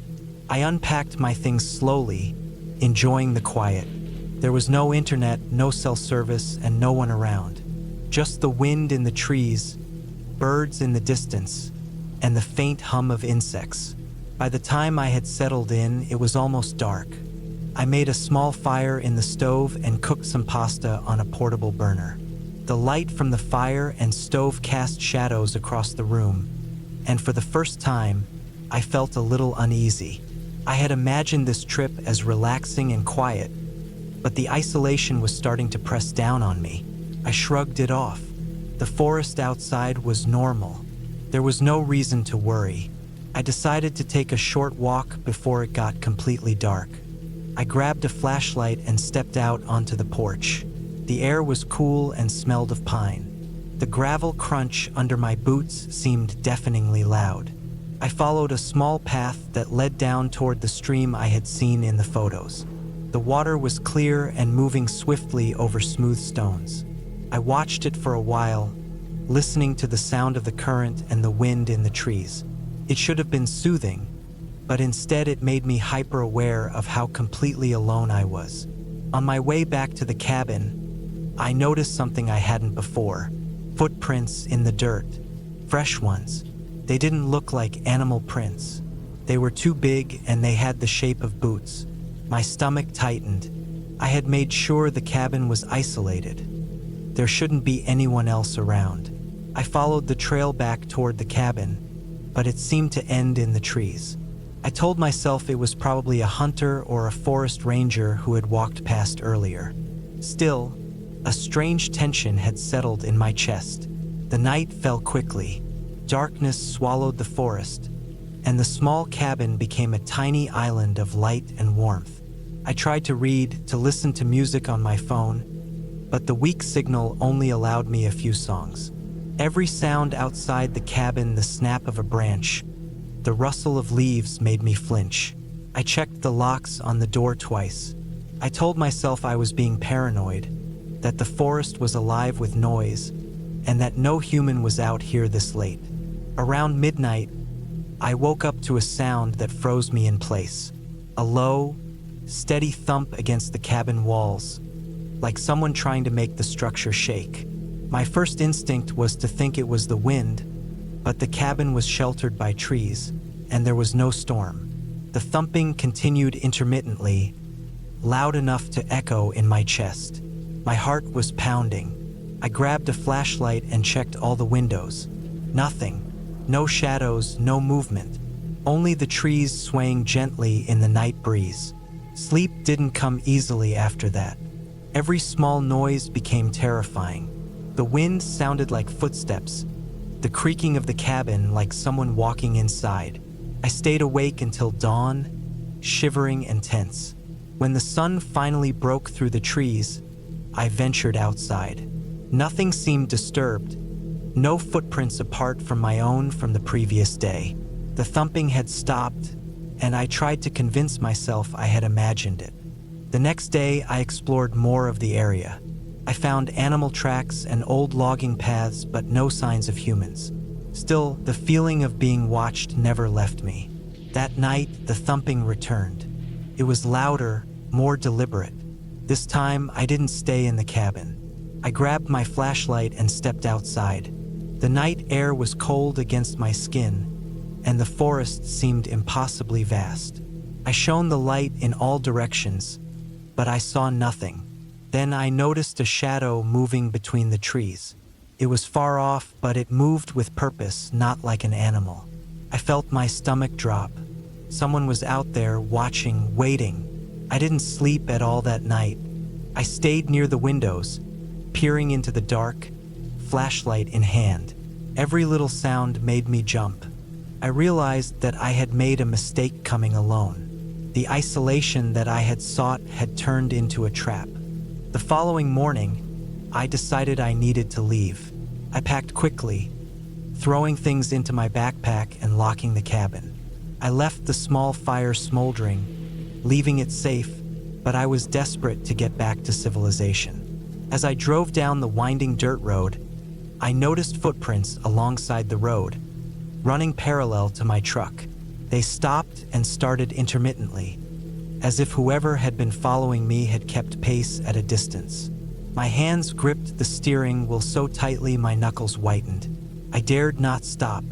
After what felt like hours, I reached a paved road. Relief washed over me. Soon after, I reached a small town and pulled into a gas station. I bought a map, called my family, and told them I was on my way back. I even reported the strange happenings to the local ranger station. They said there had been some reports of trespassers near cabins in the area. They gave me advice on how to stay safe if I had to go back. But I knew I wouldn't. Not alone. It took me a few days to feel normal again. The images of the dark forest, the shadow in the trees, and the persistent thumping haunted me. I kept replaying the events, wondering if I had imagined parts of it, but I knew I hadn't. Someone had been there, someone watching me, someone capable of being patient and silent. The thought made my skin crawl even now. In the end, I learned something about solitude in the wilderness. It can be peaceful, yes, but it can also be dangerous. There are people who move quietly, who hide, who wait. And when you are alone, there is no one to protect you but yourself. I realized I would never go back to that cabin, not without precautions and certainly not alone. The experience left me wary, more aware of my surroundings, and grateful for the simple safety of civilization. I now plan trips differently. I check the area thoroughly, leave word of my plans with someone I trust, and never underestimate the unpredictability of human behavior.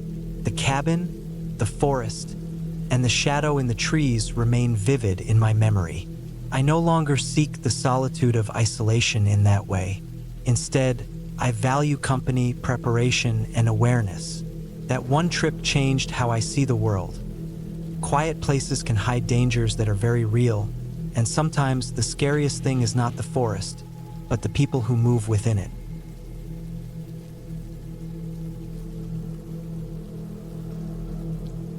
I never thought a simple weekend in a cabin could turn into something that would make me question every choice I had ever made. I had been driving for hours through the dense forest roads, the sun just beginning to sink behind the thick line of pines.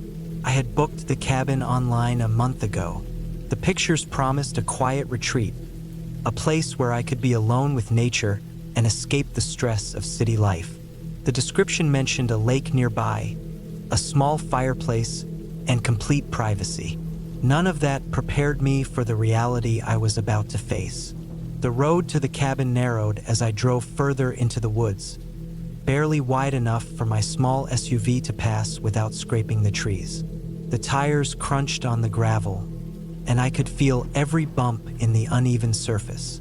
I had been alone most of my life, but there was a different kind of loneliness when there was no one within miles.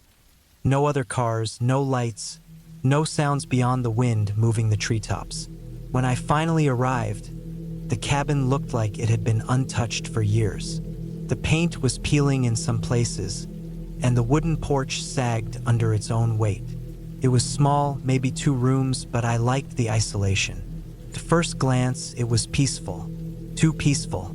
I parked and stepped out, stretching my legs and breathing in the smell of wet pine and earth.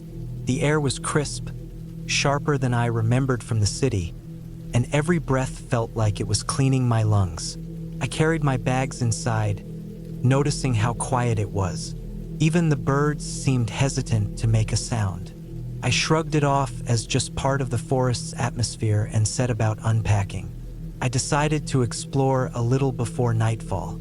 Path led down to the lake. The water was calm, dark, and mirrored the sky above. The forest around it was thick, so thick that I could barely see past the first row of trees. I stayed there for a while, watching the wind ripple across the surface, thinking how beautiful and serene it all seemed. By the time I returned to the cabin, the sun was low enough that shadows stretched across the forest floor, twisting the trees into dark, angular shapes. I started a fire in the old fireplace, the kind that smoked more than it warmed, but at least it gave me some light. That night, I went to sleep early. I had left all the lights off, only the fire flickering behind the windows. Around midnight, I woke to a sound. At first, I thought it was the wind, or maybe an animal outside, but the sound repeated, a faint, slow scraping noise coming from somewhere outside the cabin. I held my breath and listened. It was deliberate, too consistent to be random. It moved around the cabin, close enough that I could feel its rhythm against the boards under my feet, or at least the boards I imagined it could be touching. I tried to convince myself it was nothing, probably a raccoon or a deer, but the sound didn't match anything I had ever heard. It was too heavy, too calculated. I thought about going outside to check, but the cold and the darkness made me hesitate. Instead, I waited, heart thumping, until it stopped. Then I realized another sound had joined it, a soft, dragging noise, like something was being pulled along the ground, accompanied by faint snapping sounds as if branches were being broken under weight. I stayed frozen in bed until morning, too afraid to even move, listening to the forest resume its quiet life as if nothing had happened. The next day, I decided I needed to check my surroundings in daylight. The forest looked completely different under the sun. Paths I had thought were empty were filled with shadows and shapes of fallen branches.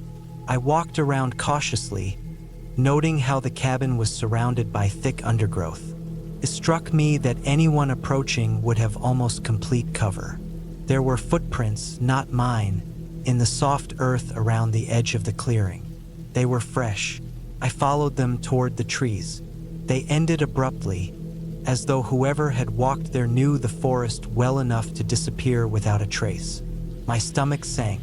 The feeling of safety I had felt yesterday was gone, replaced by a tense alertness. I spent the rest of the day double-checking locks, barricading doors with whatever I could find, and keeping the fire burning at night. Every small sound, branches snapping, the creak of the cabin settling, made me flinch. Sleep was impossible. On the third day, the tension escalated. I woke to find the fire had been partially extinguished, ashes scattered across the floor. My heart raced. Someone had been inside. Nothing else was missing, nothing broken, but the unmistakable sign of intrusion made my blood run cold. I didn't leave the cabin for the next 24 hours. I sat by the window trying to watch the forest, to see if I could catch movement. I convinced myself it was just someone passing through, maybe a local trying to scare trespassers. But I knew it wasn't random. Someone was watching. Someone was waiting. I thought about leaving, but the only road out was narrow and long, winding through the forest. The thought of stepping outside made my skin crawl. I realized I had no cell service. If I called for help, it wouldn't reach anyone for miles. Panic began to set in, but I tried to calm myself. I remembered that the cabin had a small storage shed. I went there and found some basic tools: a hatchet, a heavy flashlight, and some nails. I reinforced the doors and windows as best I could. Every small noise, every flicker of movement in the trees, made me jump. By nightfall, I felt like a hunted animal. That night, I stayed fully awake. The dragging noises returned, louder, closer. It circled the cabin, sometimes stopping, sometimes moving around, always just out of sight. I stayed silent, watching the shadows, trying to make sense of what was happening. I realized the person outside was trying to intimidate me, to make me feel trapped. They knew the terrain. They knew I was alone. I couldn't see them, but I could feel their presence, like a pressure against the cabin walls. I waited, listening as the forest swallowed every sound again. When dawn came, I dared to peek outside. Nothing. The forest was calm, peaceful, as if it had never been disturbed. By mid-morning, I decided I couldn't wait any longer. I had to leave. I packed quickly, loaded the SUV, and started the engine. The road back seemed longer, every shadow and bend filled with the memory of last night. I kept the doors locked and eyes on the treeline. Every time I saw a movement, I expected someone to emerge, ready to confront me. Hours later, when I finally reached a main road with other cars and signs of civilization, my hands were shaking, my muscles tense, my mind exhausted. I realized the sense of isolation, which I had first sought for peace, had made me vulnerable in ways I hadn't considered. I stopped only once, long enough to breathe deeply, to let the relief wash over me. I was safe now, but I knew the fear and tension of those nights would remain with me forever. The experience left me changed. I never returned to that forest, never sought another cabin in such a remote area. I researched the location afterward and discovered a pattern. There had been reports of hikers and cabin-goers being stalked, people being frightened but ultimately unharmed. I had been lucky.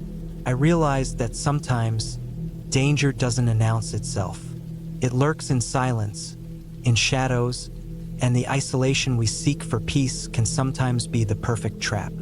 I never forgot the sound of those steps circling the cabin, the dragging noise that echoed in the night, the unbearable tension of knowing someone was out there, just beyond the walls. It was real, and it could have ended very differently, but I made it out alive, clear-headed, and with a new understanding of the forest and of my own vulnerability.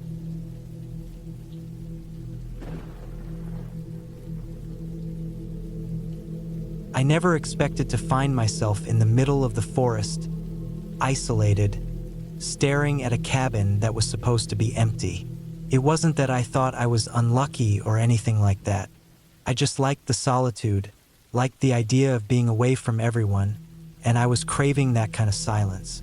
The drive had been long and tiring, the kind where every mile feels heavier, and as I turned off the gravel road onto a narrow dirt path, I noticed how quickly the sunlight disappeared behind the dense pine trees. The air was sharp and smelled of wet earth and pine needles, and I felt a kind of calm that I hadn't felt in months. The cabin sat in a small clearing. It was old, made of logs that were weathered and dark, but it looked solid. A small chimney poked out from the roof, though no smoke rose from it. The windows were grimy, making it hard to see inside. I parked my car to the side, listening to the quiet.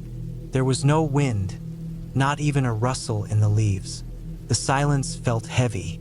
I stepped out with my backpack, carrying a small duffel with food and a blanket. I had planned this trip for weeks, a few days alone with no interruptions, just me and the forest. As I approached the cabin, the wooden steps creaked under my weight. I ran my hand over the door frame, noticing how rough and splintered it was. The door itself was unlocked, surprisingly, though it seemed the kind of place people would lock. Inside, the cabin smelled of damp wood, dust, and something else I couldn't quite place. Old smoke, maybe. The light was dim, filtered through the grime on the windows. There were a few pieces of furniture. A small table with peeling paint, a couple of chairs, a bed in the corner with a thin mattress. Everything was covered in a fine layer of dust. I set my backpack down and walked around, noting the details, the way the floorboards groaned when I stepped, the tiny scratches along the walls, the cobwebs hanging low in the corners. It felt like the cabin had been abandoned for years. I unpacked some food and water and set it on the table. I lit a small lantern I had brought, and the warm glow made the cabin feel less threatening, less like a place that could hide something. But still, the shadows in the corners seemed deeper, darker, like they were waiting for me to look directly at them. I shook the feeling off. I was tired. My mind was playing tricks on me. Night came fast. The forest swallowed the last light, and the darkness pressed against the windows. I could hear the forest clearly now. The creak of trees, the distant call of a fox, the rustle of some small animal in the underbrush. I tried to read, but my eyes kept flicking toward the windows. Every now and then, I thought I saw a movement, a shadow passing behind the trees. I told myself it was nothing, just my imagination, but I couldn't shake the unease. Around midnight, I finally decided to lie down. I pulled the thin blanket over me and tried to sleep, but every little noise woke me. The floorboards under the bed creaked. Outside, branches scratched against the cabin walls. At one point, I thought I heard a voice, faint, almost like someone whispering, but I told myself it was the wind. Hours later, I woke to a sound that made my stomach drop. Footsteps, slow, deliberate, on the wooden porch. I froze, holding my breath, listening. They stopped. The silence that followed was worse than the sound. I couldn't tell if it was one person or more, but the steps had weight. I didn't move, didn't breathe. My mind raced. I had my phone in my backpack, but I didn't want to reach for it yet. If it was someone with bad intentions, I didn't want to make noise. The footsteps started again, slower now, almost testing, pacing back and forth.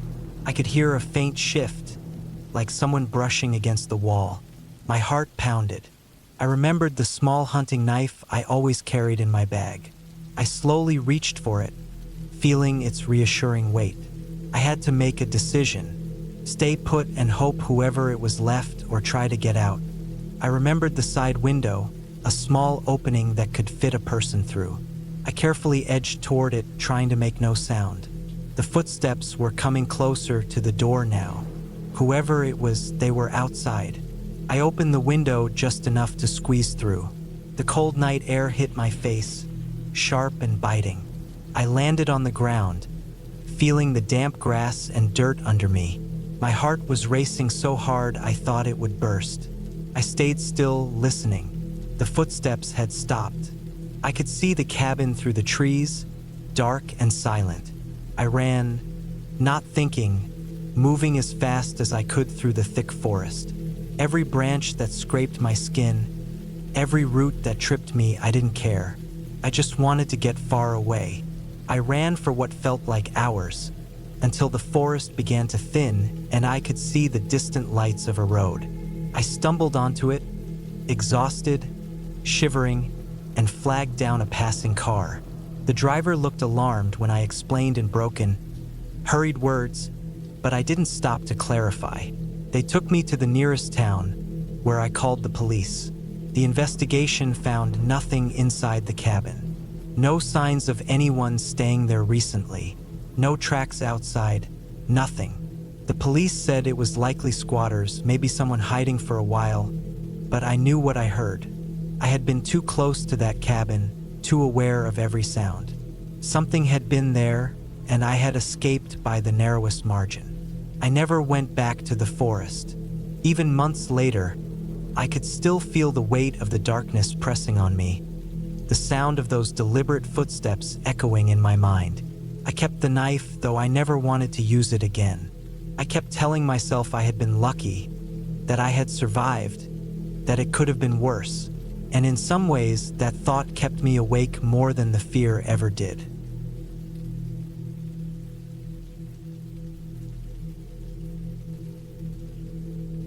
I had been planning this trip for months, and the thought of finally being alone in the woods, away from everyone and everything, had filled me with both excitement and nervous anticipation.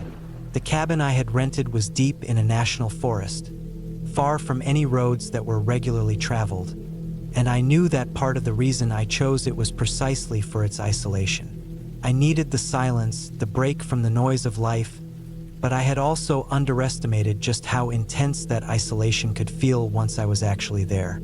I arrived in the early afternoon, driving a rickety old SUV that groaned as I navigated the dirt track that led to the cabin.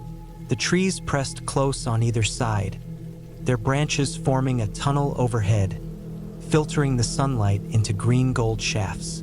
Every few minutes, I passed fallen logs or rocks that had rolled onto the path, reminders that this place was not well tended. My stomach twisted with a mix of exhilaration and tension. The air smelled of wet earth and pine. Somewhere ahead, a bird shrieked sharply, and the sound seemed to echo unnaturally in the stillness. The cabin came into view as I crested a small rise. It was small, built from rough-hewn logs that had darkened with age. The roof sagged slightly in the middle, and the porch creaked as I stepped onto it. The windows were dusty, streaked with rain and grime, and the door looked like it hadn't been opened in a while. I parked, got out, and took in my surroundings. There was no one around, no other cabins in sight, just the forest stretching endlessly in every direction.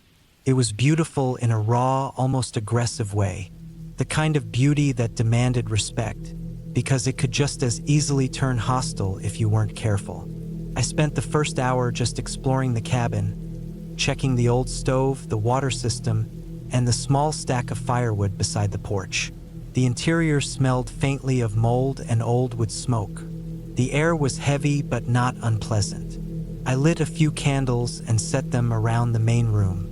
Shadows stretched across the walls and ceiling in strange, twisting shapes, and I found myself staring at them longer than I should have, almost waiting for them to move. It was the first hint that being alone here would test not just my body but my mind. I unpacked slowly, taking my time to make the place feel like mine. I set my sleeping bag in the corner, arranged my backpack against the wall, and checked my emergency supplies one more time. I reminded myself that this was supposed to be a quiet, restorative trip, a break from the chaos of work and people. By the time the sun dipped lower, the cabin had taken on an entirely different personality. The shadows were longer, and the forest outside had become a wall of dark shapes, rustling and shifting as the wind passed through the trees. Every sound was amplified. The snap of a twig, the rustle of leaves, even the distant scream of an animal that I couldn't identify. As the night drew in, I built a small fire in the stove and sat close to it, feeling the heat seep into my skin. The flickering flames were comforting, but only just. Every little noise made me flinch. I could hear something moving outside, and my heart would jump each time. I kept telling myself it was just wildlife. A deer, a raccoon, a fox. But the sounds were closer than I expected, sharp and deliberate. Once, a tree branch hit the cabin wall with a sharp thump, and I jumped so hard I nearly fell off the chair I was sitting on. I laughed at myself afterward, but it was a hollow laugh, more of a way to keep the panic at bay. Hours passed slowly. The fire burned down to glowing embers. I had eaten the small meals I brought and had drunk water directly from the tap, feeling oddly satisfied with the simplicity of my situation. But as midnight approached, the feeling of unease grew stronger. The forest outside had gone completely silent, and the darkness felt alive, pressing against the windows and walls. My mind started running through every worst-case scenario I could imagine, each more unlikely than the last, but the tension made them feel real.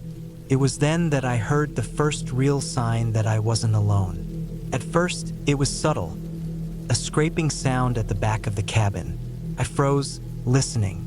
The sound repeated, soft but deliberate. It didn't sound like an animal. It was heavier, more careful, almost like someone was testing the ground as they moved. My stomach dropped. I forced myself to breathe steadily, telling myself it had to be a branch brushing against the wall or maybe a tree falling nearby. But the sound came again, this time closer, more distinct. I moved slowly toward the window at the back, trying not to make any noise. Peering through the glass, I couldn't see anything in the blackness. The trees formed a wall of shadows, and the only light was the faint glow from the dying fire inside. And then I saw it.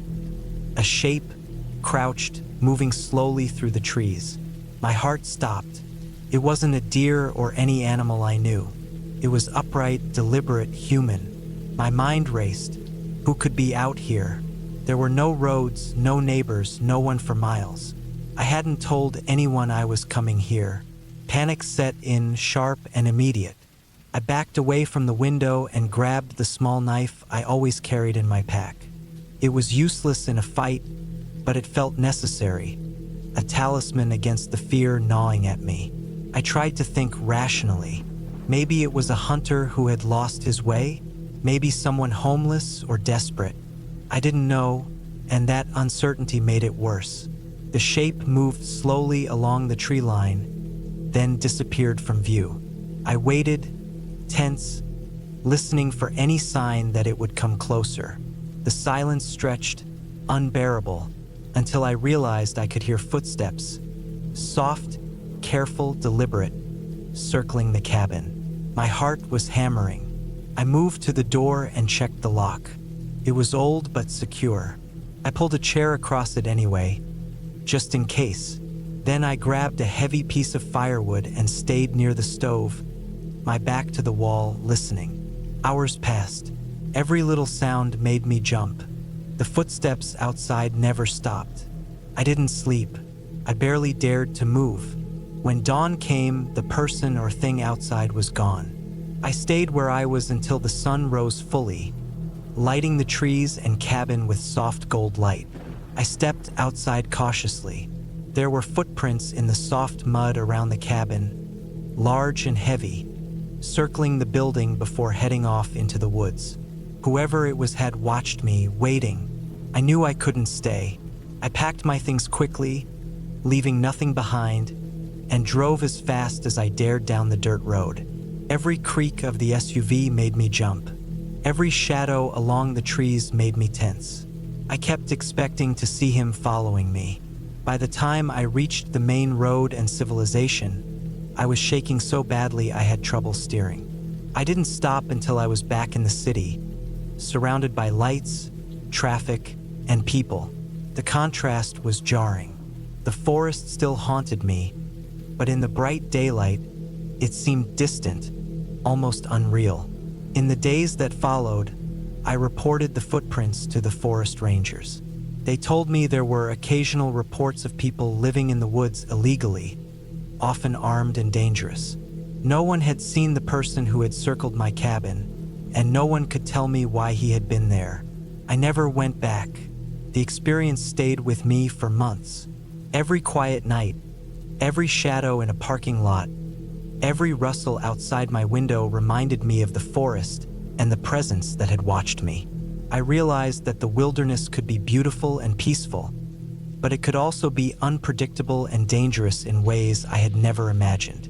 That trip, meant to bring me peace, had reminded me of something essential: that isolation can make even the smallest danger feel overwhelming, and that human presence, even unseen, can be far scarier than anything the forest itself can throw at you.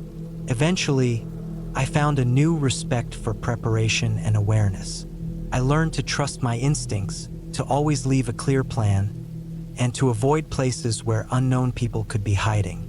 The memory of those footsteps around the cabin never left me, but I carried it as a lesson rather than just fear. I had survived, and that realization gave me a strange, quiet satisfaction.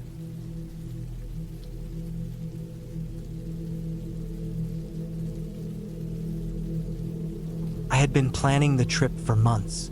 The idea of leaving the city behind and spending a week alone in a cabin deep in the woods had started as a small thought and gradually turned into an obsession. The cabin was on a small lake, far enough from the road that my phone wouldn't work for miles, but still within reach of civilization if something went wrong. I had told myself it would be peaceful, that I would find quiet, and that the isolation would give me time to think. I never expected the trip to become a nightmare. The drive there was long. I left early in the morning, the sun barely spilling over the horizon, painting everything gold and pink. The highway stretched straight ahead, and I felt a strange sense of freedom as the city slowly disappeared behind me. After a few hours, I turned onto a dirt road that wound through thick trees, the branches arching overhead, leaving only thin lines of sunlight on the ground. Every bump in the road made me wonder if the old Subaru would hold up, but it did, slowly crawling over ruts and small rocks. After what felt like forever, I reached the turnoff marked by a small, weathered sign that read the cabin's name. From there, the path narrowed to barely more than a trail, and I had to stop a couple of times to clear branches and check the map. The cabin itself was older than I expected.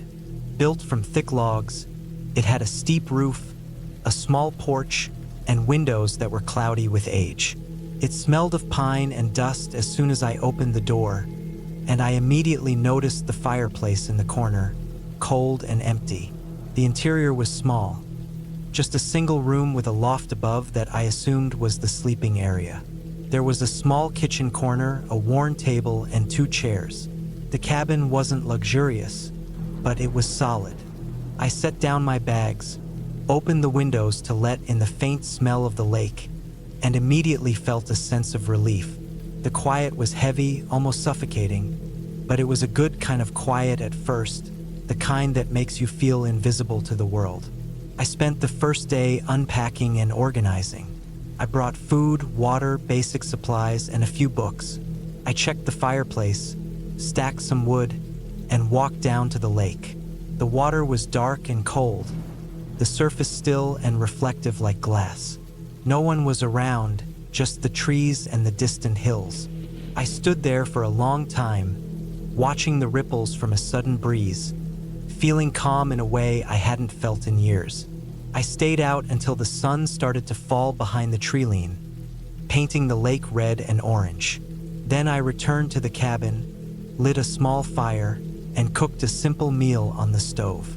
The first night was quiet, too quiet, in a way that made me tense without realizing it.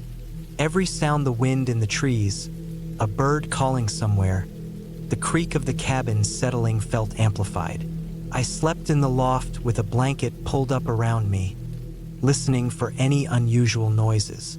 Around 2 in the morning, I woke to a faint sound, a scraping at the door. I froze. My mind raced with possibilities, most of them stupid and unlikely. Could it be a branch blown by the wind? An animal? I didn't dare move at first, trying to tell myself it was nothing. The sound came again, brief and soft, but deliberate. It was close, right outside. My stomach sank. I didn't have a gun. I had a pocket knife, a small fire poker, and nothing else. I tried to convince myself to just wait it out, but I couldn't sleep after that. The morning light didn't bring much relief. I moved cautiously, checking all the windows and doors, locking the deadbolt, and even putting a chair under the door handle. Nothing had been disturbed. No footprints in the thin layer of dust on the porch. No marks in the ground. Still, I felt eyes on me, the kind of sensation that made the hairs on the back of my neck stand up. I forced myself to go outside, to breathe, to check the perimeter. The woods were dense, trees tightly packed, and I couldn't see far. Every sound, every shift of the leaves made me jump. I tried to reason with myself. It was probably a raccoon, a deer, or some other animal. But the memory of that scraping sound haunted me.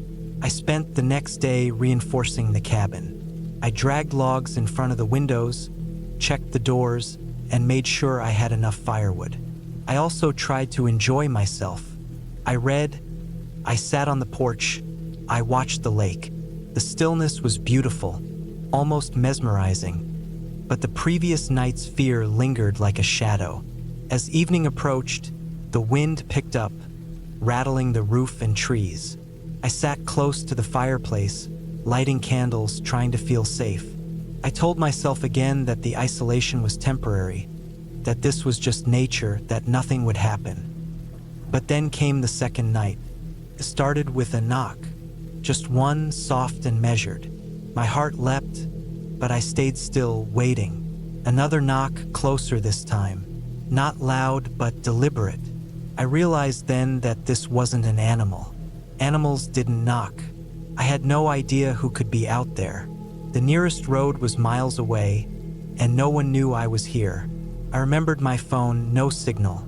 I felt trapped in a way I had never felt before. I tried to calm myself, listening. There were no other sounds, just the wind. Then I heard movement outside, slow steps circling the cabin. I gripped the fire poker like a lifeline, sweating, my chest tight. Every instinct told me to hide, to stay out of sight, but I also knew that hiding in the loft might not be enough. Hours passed like this. Every noise made me tense. Every shadow seemed alive. I barely slept.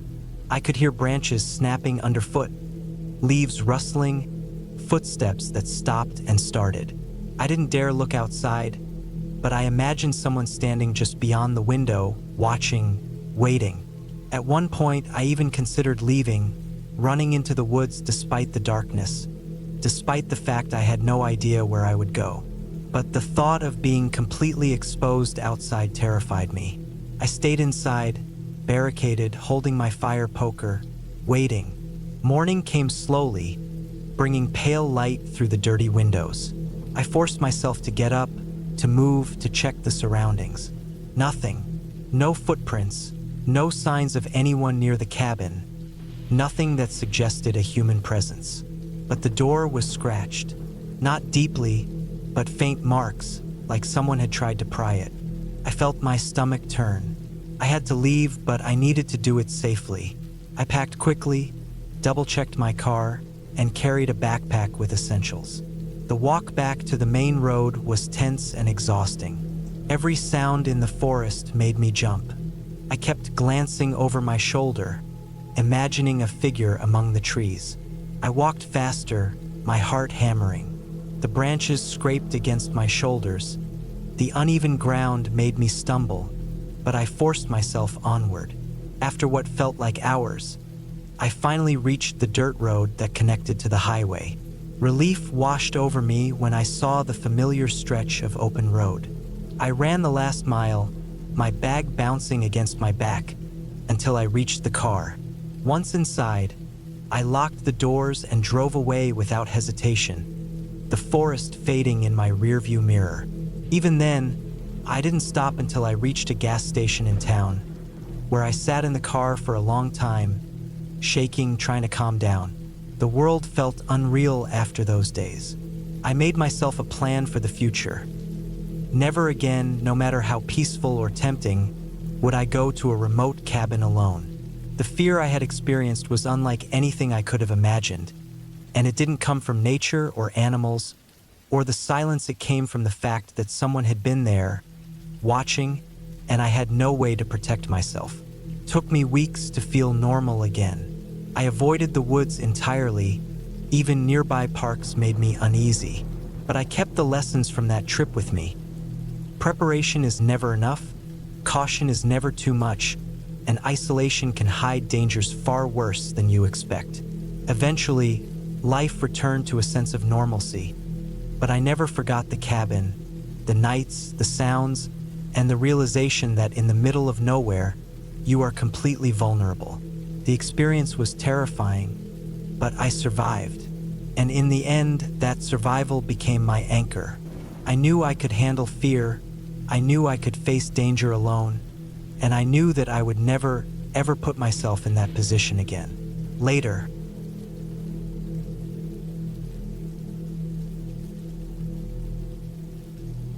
I had always thought I could handle being alone in the wilderness. Growing up in the city, I had seen the mountains from afar, imagined the forests as places of quiet escape, where I could finally breathe without the constant buzz of traffic and people.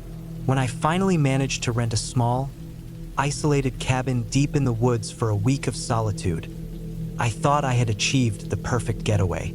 The cabin was tucked between tall pine trees, about 2 hours from the nearest small town, with a narrow dirt road leading up to it that twisted through the forest. No neighbors, no passing cars, just me and the silence. The first day was easy. I arrived in the late afternoon, the sun filtering through the trees and turning everything golden. The cabin was small but sturdy, made of dark wood, with a stone chimney and a single porch that overlooked a clearing. Inside, the smell of aged wood mixed with the faint mustiness of disuse. The furniture was simple: a wooden table, 2 chairs, a bed, a small kitchenette, and a wood stove. I unpacked my things, set up a few supplies, and lit the stove. The warmth and the quiet felt like a reward after months of city noise and deadlines. That night, I slept easily, though I had left the windows unlocked, convinced that nothing could reach me here. The stars were bright, and the occasional rustle of the wind in the trees was soothing.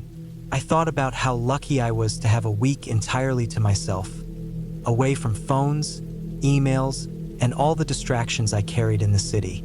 The next morning, I decided to explore the area. There was a small creek about a 20-minute walk from the cabin, and I followed it, enjoying the sound of water over rocks, the smell of damp earth, and the occasional bird call. Everything seemed normal, peaceful even. I noticed the footprints of deer along the bank and some scattered rabbit tracks. Occasionally, I would hear a distant, sharp crack, which I assumed was a branch breaking under the weight of some unseen animal. It was late afternoon when I realized that the sun was beginning to drop quickly, and I headed back to the cabin. That's when I first noticed something odd. There were footprints in the dirt path leading to the cabin. At first, I thought it was an animal, but the prints were too large and too deep. I froze, trying to make sense of them. They weren't fresh, maybe a few hours old, but the pattern suggested someone had walked directly toward the cabin and then stopped. Inside the cabin, I checked the locks on the doors and windows. Nothing seemed disturbed, nothing out of place. I tried to calm myself. I had imagined it, maybe hikers or someone else renting a nearby cabin. Yet, a cold feeling lingered in my chest, one I couldn't shake. Night fell quickly. I lit the stove, poured myself a cup of tea, and tried to distract myself by reading a book. The cabin felt warmer, safer with the light bouncing off the wooden walls. But then I heard the faint sound of a footstep outside, or maybe 2, moving slowly along the porch. My heart jumped. I held my breath, listening. Nothing. Then silence. I told myself it was probably an animal again. A deer, maybe. But even as I tried to rationalize it, I couldn't ignore the unease settling deep in my stomach. I locked the doors again, stacked some firewood near the entrance for added security, and double-checked that I had a knife in reach. The rest of the night, I couldn't sleep well. Every creak of the floorboards, every whistle of the wind made me tense. The following morning, I found more evidence that I wasn't alone. The footprints were back, this time circling the cabin. Some were fresh, pressed deep into the soft earth. Someone had been walking around, watching. My stomach dropped. I considered leaving immediately, but the nearest town was more than an hour away, and I knew that walking out alone might be dangerous if someone was actually out there. I spent the day preparing. I cleaned the cabin, moved furniture against the doors, and stacked heavy objects near the windows. I gathered rocks and wood that could serve as weapons if needed. My mind raced with worst-case scenarios. Maybe it was a hunter, maybe someone who had been watching the cabin for days. I didn't know, and not knowing made it worse. By evening, the tension was unbearable. I didn't eat much. I stayed close to the stove, constantly checking the windows. The sun was low, and shadows stretched across the forest like dark fingers. Then I heard it again, soft steps approaching the cabin from the rear. This time, I was certain it was human. I crouched near the window, barely breathing. The footsteps stopped, and I heard a faint scraping sound, like metal or wood being dragged. Panic set in. I realized I needed to be ready. I grabbed the knife, a heavy cast iron skillet, anything I could use. I waited in the dark, heart hammering. Time seemed to stretch endlessly. Then the scratching stopped. Silence returned, heavier this time, almost suffocating. I stayed awake all night, listening, every sound magnified in my mind. I didn't sleep at all. The next morning, I checked outside carefully. There were new marks on the porch, deep scratches across the wood, and the footprints leading around the cabin had multiplied. Someone had been here close enough to touch the walls. I realized I couldn't stay in the cabin any longer. I had to leave. I packed what I could carry quickly: food, water, my jacket, my phone, and tried to make a plan. The road down to the main highway was long, winding, and I couldn't risk someone following me unnoticed. I decided to wait until midday, hoping daylight would deter anyone from approaching. When I finally stepped out, I moved quickly, sticking to the shadows, constantly checking the forest edges. My heart pounded every time I heard a snap or rustle. About halfway down the dirt road, I saw them, two figures standing at a distance, just beyond the tree line, watching me. I froze, then ran as fast as I could. My legs ached, my lungs burned, but I didn't stop until the cabin was out of sight. I reached the highway and flagged down a passing car, explaining my situation as best as I could. The driver didn't ask many questions, just offered to drive me to the nearest town. I called the local authorities and they agreed to investigate. The officers arrived at the cabin 2 days later. They found footprints, scratch marks, and some discarded items that indicated someone had been living near the cabin, watching me. There were signs that they had been camping out in the woods, moving silently and deliberately, but they had left before the police could catch them. The authorities couldn't find any trace of the people. I never went back to that cabin. Couldn't. Even months later, I would wake up sweating, imagining footprints outside my window, hearing soft steps approaching. The experience taught me that isolation is not always peaceful, and that danger often hides in places we assume are safe. I sold my gear, swore off solo trips, and avoided cabins deep in the woods. But the lesson stayed with me. Even in the quietest, most beautiful places, you can't ignore the possibility that someone is watching, waiting, and capable of more than you might imagine. And sometimes, the most terrifying thing isn't a ghost or a monster, it's a human, patient and quiet, right outside your door.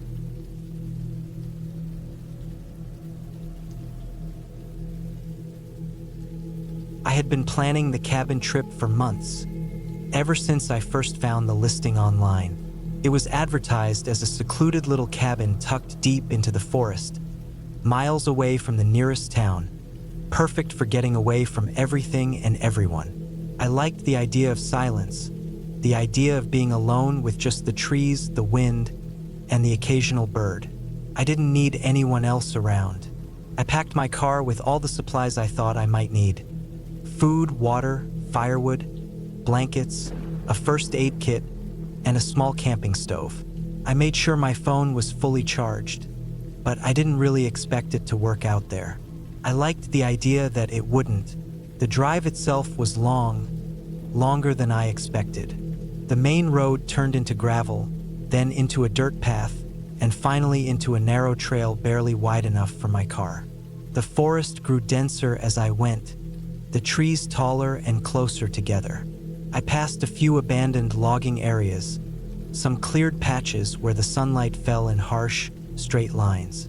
The air smelled different here, heavier, wetter, and more alive.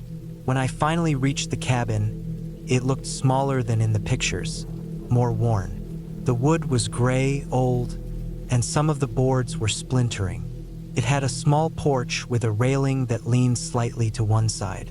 I parked my car in the little clearing, listening to the crunch of gravel under the tires, and I felt a small thrill of excitement mixed with a faint unease I couldn't explain. Inside, the cabin was rustic. A small living area with a sagging couch, a table with a few chairs, and a stone fireplace. The kitchen was just a corner with an old stove and a sink. Upstairs, there were 2 tiny bedrooms, each with a bed and a dresser.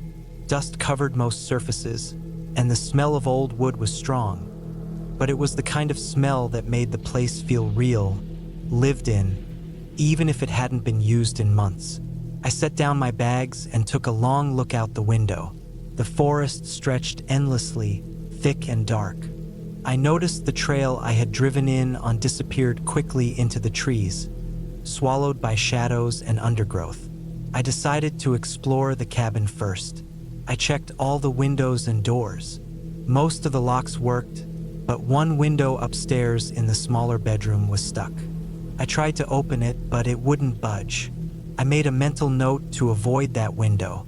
The firewood looked dry enough, so I built a small fire in the fireplace.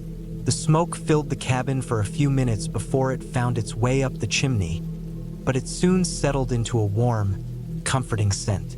I unpacked my supplies, put food into the small fridge, and arranged blankets on the beds. Everything seemed normal, even cozy, in that quiet, isolated way that made me feel like I was finally somewhere that belonged to me. That night, I went to bed early, exhausted from the drive. The wind whispered outside the windows, and the trees creaked as they swayed. At first, I slept lightly, aware of every snap of a branch or rustle of leaves. Then, sometime after midnight, I woke up to a sound that made my stomach tighten. Footsteps, slow, deliberate, outside the cabin. I froze, straining to hear. They moved around the porch, the boards creaking under each step. My heart pounded in my chest.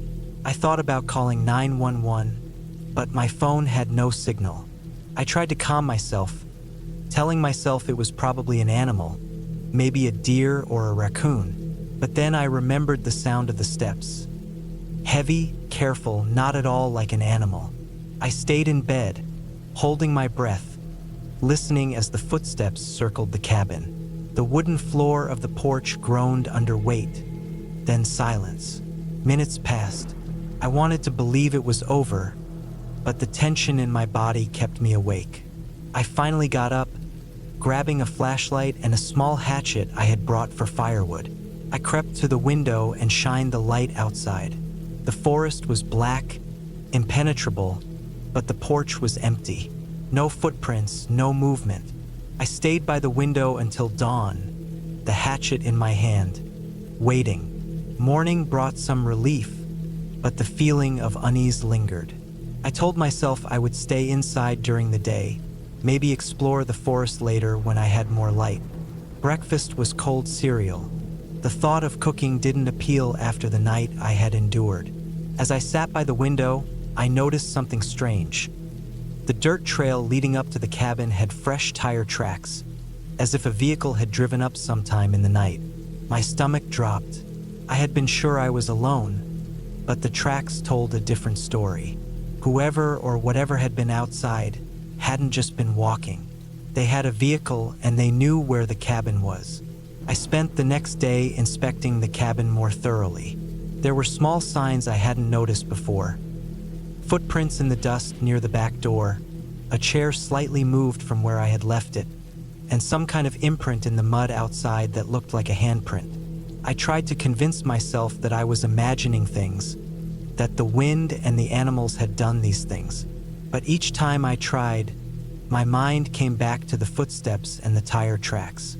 I couldn't shake the feeling that someone had been watching me. That night, I decided to lock everything down. I put furniture against doors, tied the window shut, and made a fire that burned as brightly as possible. I slept lightly, hatchet beside me, flashlight within reach. At around 2 a.m., I woke again. This time, the sound was different. Scratching, coming from the back door. Slow, deliberate, like nails on wood. My pulse surged, and my hands shook as I grabbed the hatchet. I waited. The scratching continued, then stopped. Then came a knock, a single heavy knock. My breath caught in my throat. The door shuddered under the weight of another knock. I could hear the scrape of something being dragged against the wood. I stayed frozen for what felt like an eternity. I knew I had to act. Slowly, I turned on the flashlight and aimed it at the door. There was a shadow moving just beyond the light, large, heavy, crouched low. My hands went to the hatchet, gripping it tightly. I took a step back, trying to make a plan. Then the shadow shifted and darted away, disappearing into the darkness. The scratching and knocking stopped. I stayed awake until sunrise, too tense to sleep. When morning came, I didn't wait. I packed what I could carry quickly, leaving behind much of the food and blankets. The trail looked exactly the same, but I noticed the tire tracks had changed. They were closer to the cabin than before, new ones made overnight. Whoever had been there had returned. My heart pounded, but I forced myself into the car. I drove slowly, constantly checking behind me, half expecting to see someone following. The forest seemed endless, every turn in the road like a maze. Hours later, I finally reached a paved road. Relief washed over me, but I didn't stop until I reached a gas station with other people around. I called the local authorities, reported the cabin and the tracks, and explained what had happened. They took my report seriously but told me that no one had been found in the area when they checked. They suggested it could have been hunters or trespassers, but I knew it had been someone deliberately targeting the cabin. I returned home, shaken, but grateful to be alive. The experience stayed with me for weeks afterward. I kept replaying the night over and over, analyzing every sound, every movement, every shadow. I realized how quickly things could turn dangerous when you're alone in a place no one else can reach. I never went back to that cabin, and I never will. I sold the car I had driven there, stopped taking long trips alone into the wilderness, and always made sure someone knew exactly where I was going. In the end, I learned something I couldn't have understood any other way. Isolation is dangerous in more ways than one.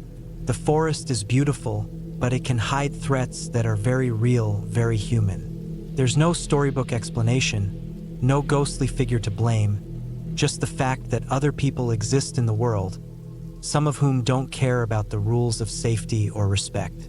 I survived because I stayed alert, stayed prepared, and never let my fear paralyze me.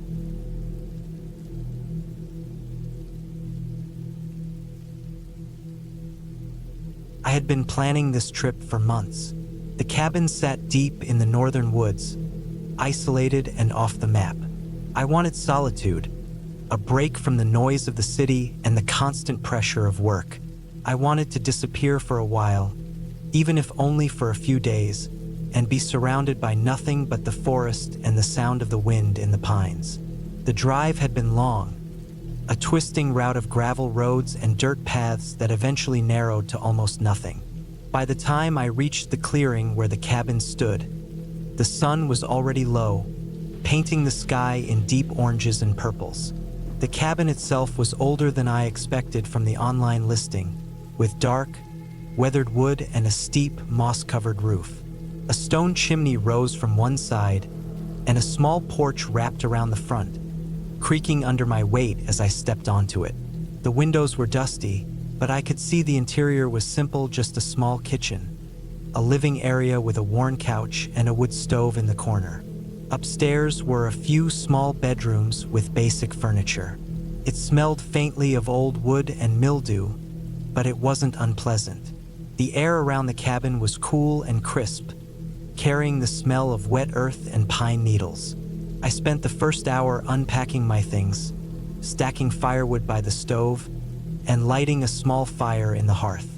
The flames crackled, giving the room a warm glow. Outside, the woods were quiet, almost too quiet. I could hear the occasional rustle of leaves or the distant caw of a crow, but otherwise nothing moved. It was a heavy kind of silence, the kind that presses against you if you notice it for too long. As night fell, I lit a few lanterns around the cabin and sat on the porch, wrapped in a blanket. The moon was rising over the treetops, casting long, sharp shadows across the clearing. I tried to read, but my attention kept wandering to the forest. There was a certain tension in the air that I couldn't shake, a feeling that I was being watched. It made me uneasy, but I told myself it was just my imagination. I had chosen this cabin for isolation after all. The first night passed without incident, though I slept lightly, waking several times at the sound of branches scraping against the cabin or the crunch of something moving outside. I never saw anything, just shadows moving across the edges of the clearing. By morning, the sun had risen high enough to chase away the worst of the darkness, and I felt a little safer. I made coffee, watched the mist rise from the forest, and made a small fire to warm the room. The second day, I decided to explore the area. There was a narrow trail leading into the woods, and I followed it cautiously, keeping an eye on the sunlight filtering through the trees. The trail wound around a small creek and then up a gentle slope. I noticed signs of animals, tracks of deer, the scat of smaller creatures, but nothing that concerned me. I walked for a couple of hours, taking note of landmarks, the shape of the trees, and the direction of the creek so I could find my way back. When I returned, the cabin felt even more isolated than before, as if the forest had swallowed the road and left me behind. That night, I kept the fire burning longer. The shadows seemed to stretch deeper into the corners of the room, and every little sound, branches snapping, the distant howl of an animal, made my stomach tighten. I slept with the door locked and my jacket draped over the back of the chair next to the bed. When I woke in the middle of the night, I could hear movement outside. At first, I thought it was just the wind, but then I heard it again, a soft thud on the porch, followed by a scrape. My heart started pounding. I stayed still, listening, holding my breath. The sound repeated, slow and deliberate, as if someone or something was walking around the cabin. I didn't sleep much after that. The fire burned low, and I kept my eyes on the shadows outside the window. Every time I saw a tree limb move, my heart jumped. Morning brought no comfort. I had made a mistake by coming alone, and now I felt the weight of the isolation pressing down on me. I decided to stay inside the cabin the next day, rationing my supplies and keeping the door locked at all times. By the third night, I was starting to understand the forest in a way I hadn't expected.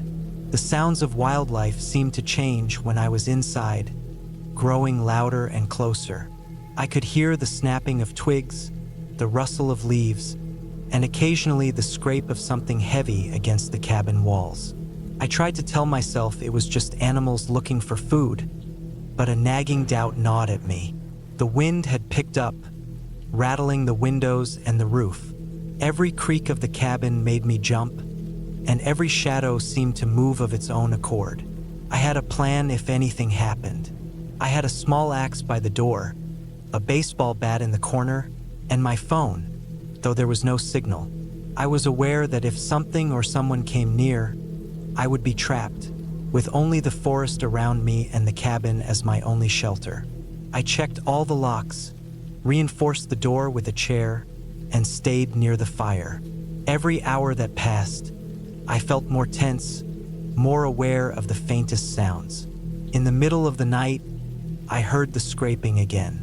This time, it was louder, and I could hear it moving around the side of the cabin. I got up, grabbed the axe, and opened the door slightly, peering into the darkness. The beam of my flashlight cut through the black, revealing nothing but trees and shadows. The air was cold, biting at my skin, and my breath came in short bursts. I stepped outside, trying to follow the noise, but it was gone, leaving only the sound of the wind.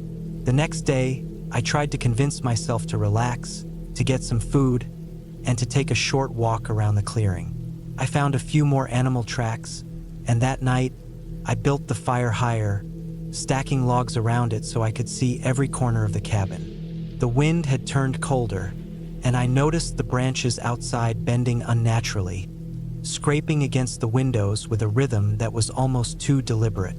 I knew I was being cautious, but the tension had been building for days, and it wasn't leaving. Then it happened. I was lying on the floor near the fire, trying to rest, when I heard it. A slow, deliberate knock on the cabin door. My body froze. I listened. Nothing followed. Just the silence of the forest, thick and heavy. I could feel my heart racing, my palms sweaty on the floorboards. I knew I had to stay calm. The knock came again, louder this time. Someone was outside, and they knew I was here. I stayed in place for a while, thinking through every possible scenario. The axe and bat were within reach, but the door was too exposed. I couldn't see who was outside. I knew I had to act carefully. Slowly, I moved to the window, trying to catch a glimpse of a figure, but all I saw was the forest. The sound of the knocking had stopped. I stayed alert for hours, watching the shadows, listening to the smallest noises. Nothing moved. Nothing approached. It was as if the forest itself had swallowed whoever had been there. Morning came, bringing the sun, but my nerves were shredded. I knew I couldn't stay here any longer. I packed everything quickly, taking the trail back to the road I had driven in on. Every sound made me jump. Every movement of branches or leaves set my heart racing. The woods seemed alive in a way that was dangerous, unpredictable. I kept moving, running sometimes, until the clearing of the road appeared. When I reached my car, I collapsed against it, exhausted and shaking. The relief of leaving that place behind washed over me in waves. I started the engine and drove as fast as I could, keeping my eyes on the road and my ears tuned to every noise. The forest disappeared behind me, replaced by familiar roads and signs of civilization. I didn't stop until I reached a town several miles away, somewhere crowded and alive, where the sounds of life were normal and predictable. I never returned to the cabin. I never wanted to, but the memory of those nights, of the silence and the shadows, stayed with me for years. The isolation, the subtle threats, the feeling of being watched, all of it was real.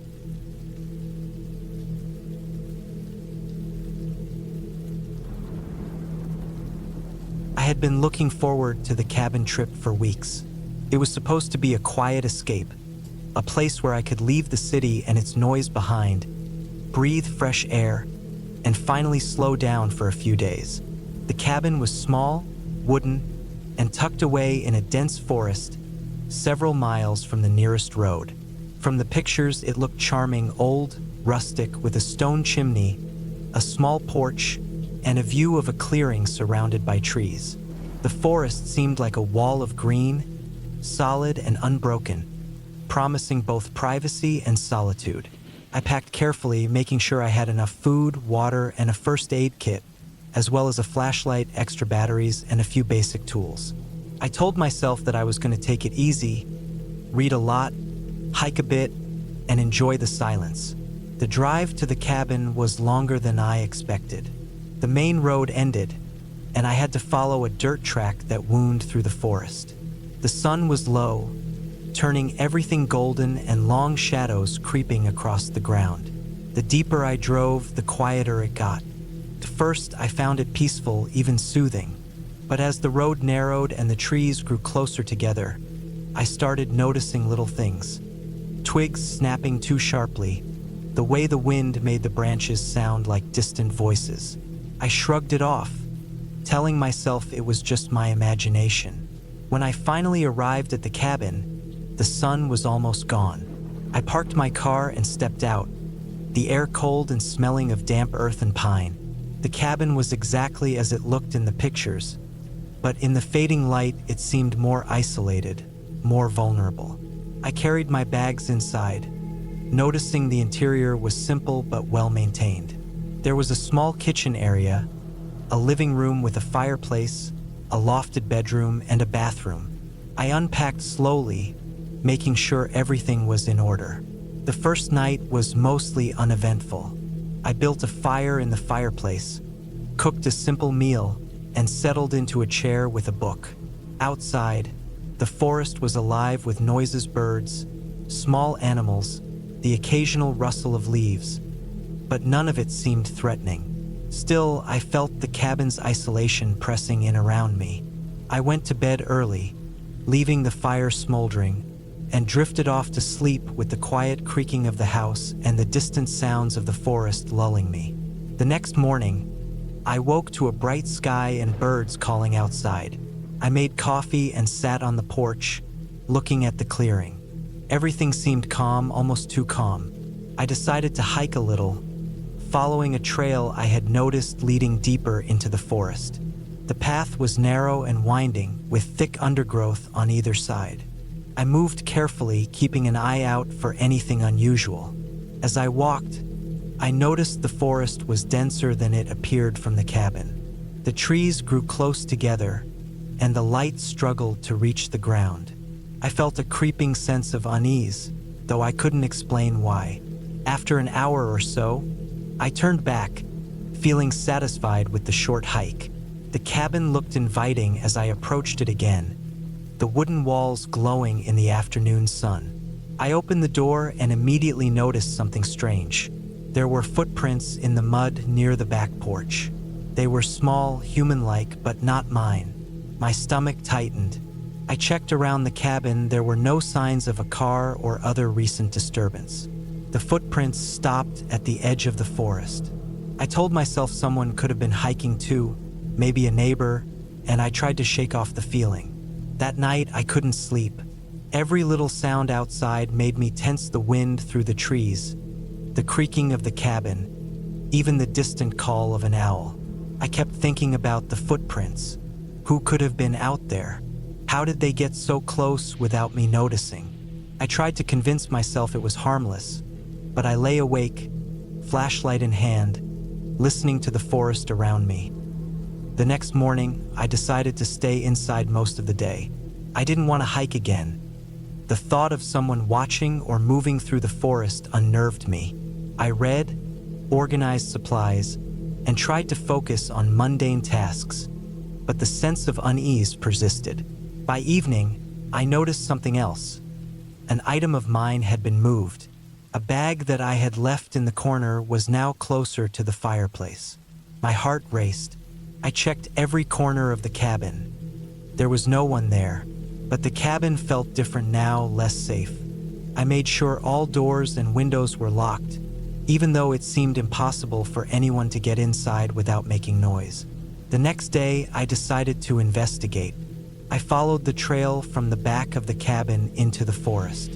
The footprints were still there, fresh in some spots, older in others, leading deeper into the woods.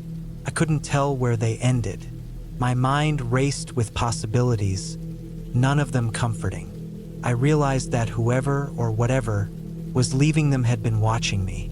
That was the only explanation. I felt a surge of panic, but forced myself to stay calm. I marked my path, took notes, and planned to return before it got dark. As the sun began to dip low, I returned to the cabin, exhausted and on edge. The cabin looked the same, but now I noticed every shadow, every tree outside the windows. I double-checked the locks and barricaded the doors with a heavy chair. I sat near the fireplace trying to calm down, but the fear didn't go away. Every small noise made me jump.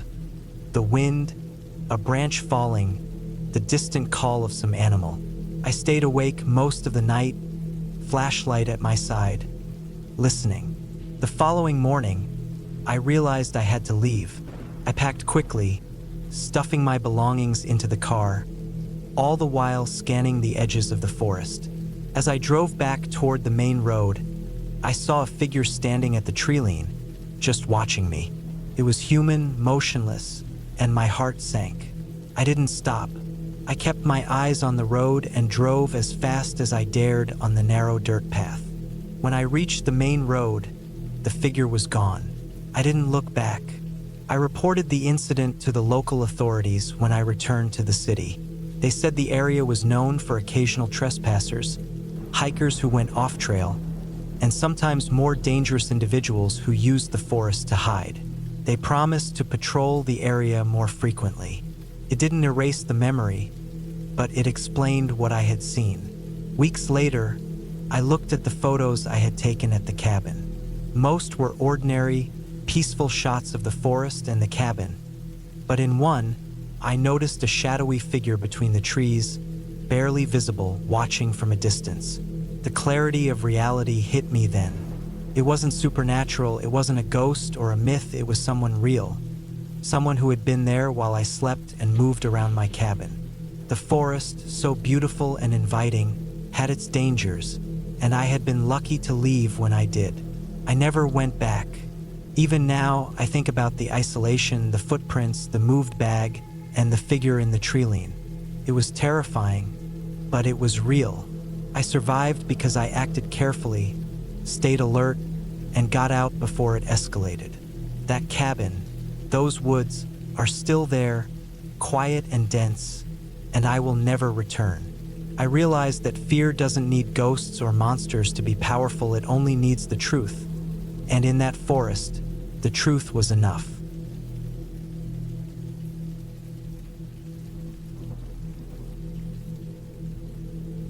I had been driving for hours through the winding mountain roads, my car bouncing over patches of gravel and uneven asphalt. The air smelled faintly of pine and wet earth, sharp and clean in a way that made the city feel like a distant memory. I hadn't spoken to anyone since I left the small town at the base of the ridge. There was no one to call, no one to explain why I was doing this, and I didn't need to. I had booked the cabin months ago, drawn in by the photos of the weathered wooden structure tucked away in a forested valley. It promised isolation, quiet, and the kind of solitude I had been craving. But now, as the sun dipped low behind the peaks, shadows spilling across the road, the cabin felt both inviting and foreboding in the same breath. The road ended abruptly at a narrow clearing, the gravel giving way to a short dirt path leading into the trees. My car's headlights revealed the cabin ahead, a small, rectangular building with a sloping roof, darkened wood, and a single chimney that promised a fireplace inside. The windows reflected the orange of the fading sun, and I felt a pang of relief. Finally, I could stretch my legs and leave the car behind. I parked, stepped out, and took a deep breath. The smell of the forest was stronger up close, mingling damp moss, decaying leaves, and the crisp scent of wood. A crow cawed somewhere in the distance, startlingly loud in the quiet, and I reminded myself I had come here for peace. The first thing I noticed as I approached the cabin was how worn it looked up close. The wood had grayed with age, the paint peeling in streaks. The steps creaked under my weight as I climbed to the porch. The door had a simple latch, old-fashioned but sturdy, and when I pushed it open, It swung with a groan that echoed through the empty space. Inside, the cabin smelled of damp wood, a faint mustiness, and a tinge of smoke from the fireplace that had clearly seen use but no recent cleaning. Dust coated the beams and floorboards, and I could see small scuttling signs of mice in the corners. I set my bag down and walked through the main room. The space was small but functional. A wooden table sat in the center, surrounded by 4 chairs, all mismatched and wobbling slightly. A small kitchenette occupied one corner, complete with a tiny sink, an old stovetop, and a cupboard that smelled faintly of mothballs. The fireplace was stone, blackened from past fires, with a pile of old logs stacked beside it. I ran my fingers over the mantel, tracing scratches and tiny dents, evidence of years of use. The place was quiet, too quiet, and I could hear the wind rustling the trees outside, the occasional snap of a branch under its weight, and the soft hum of insects beginning their night songs. I set about settling in. I unpacked some supplies, made sure the water from the sink ran clear, and stacked the firewood neatly. As the sky darkened, I lit the fireplace. The smell of burning wood was comforting, filling the cabin with warmth and a soft, flickering light. Shadows danced across the walls, the corners deep and black, and I realized how alone I really was. There was no road nearby, no other cabins visible, no one within shouting distance. The forest stretched endlessly in every direction, a dense wall of trunks and branches. Night came fully, and I moved slowly through the cabin, checking windows, doors, making sure everything was secure. I had chosen this place for solitude, but solitude in a place so remote came with its own weight. Every little noise, the wind rattling the window frames, the distant rustle of an animal in the underbrush, the creak of the old cabin settling felt magnified. I reminded myself constantly that it was just the house, the forest, nothing more. Yet my pulse quickened when the wind shifted and the branches scraped sharply against the windows, as if testing the barriers between me and the world outside. I tried to sleep, but the fire in the fireplace and the darkness pressing at the edges of the room made it difficult. I kept hearing noises outside. Footsteps? No, that was impossible. I was alone. Still, I lay on the small bed, listening, imagining, and counting the minutes until the first light of morning. At some point, exhaustion took over, and I drifted into fitful sleep, dreams filled with the smell of damp wood and the feeling of being watched. Morning arrived, gray and misty, the kind of morning that made the forest look like a painting rather than reality. I dressed and decided to explore the area around the cabin before eating. I walked along a narrow trail that led downhill, the ground uneven, covered in fallen leaves and loose stones. The air was cooler than inside the cabin, moist against my skin. Birds were active now, small sparrows flitting through the trees, a distant hawk's call breaking the silence. I moved carefully, aware of the possibility of slipping, the uneven terrain, and the isolation. After half an hour, I came across a small stream, water clear and running cold over smooth rocks. I knelt, cupped my hands, and drank a little, the chill sharp in my mouth, refreshing and grounding. Returning to the cabin, I decided to make breakfast. The stove worked, though the flames sputtered at first, and I cooked eggs and toast, the smells filling the cabin. As I ate, I considered my surroundings. The remoteness that had seemed appealing yesterday now pressed on me with a weight I hadn't anticipated. I reminded myself that being alone was fine, even desirable, as long as I stayed alert and careful. That afternoon, I explored further. The trees grew denser, the path less clear, but I wanted to map the area in my mind in case of emergency.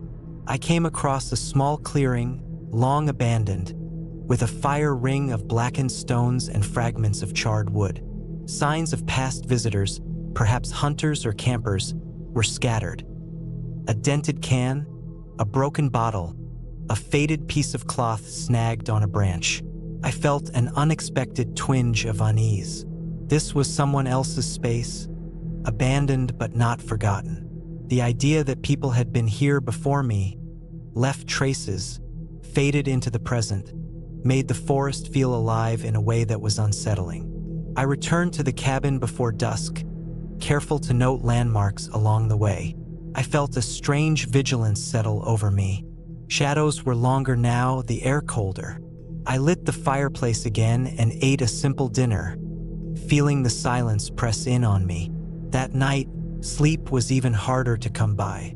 Every creak of the cabin, every crack of a branch outside made me tense, imagining a person, an animal, a threat emerging from the dark.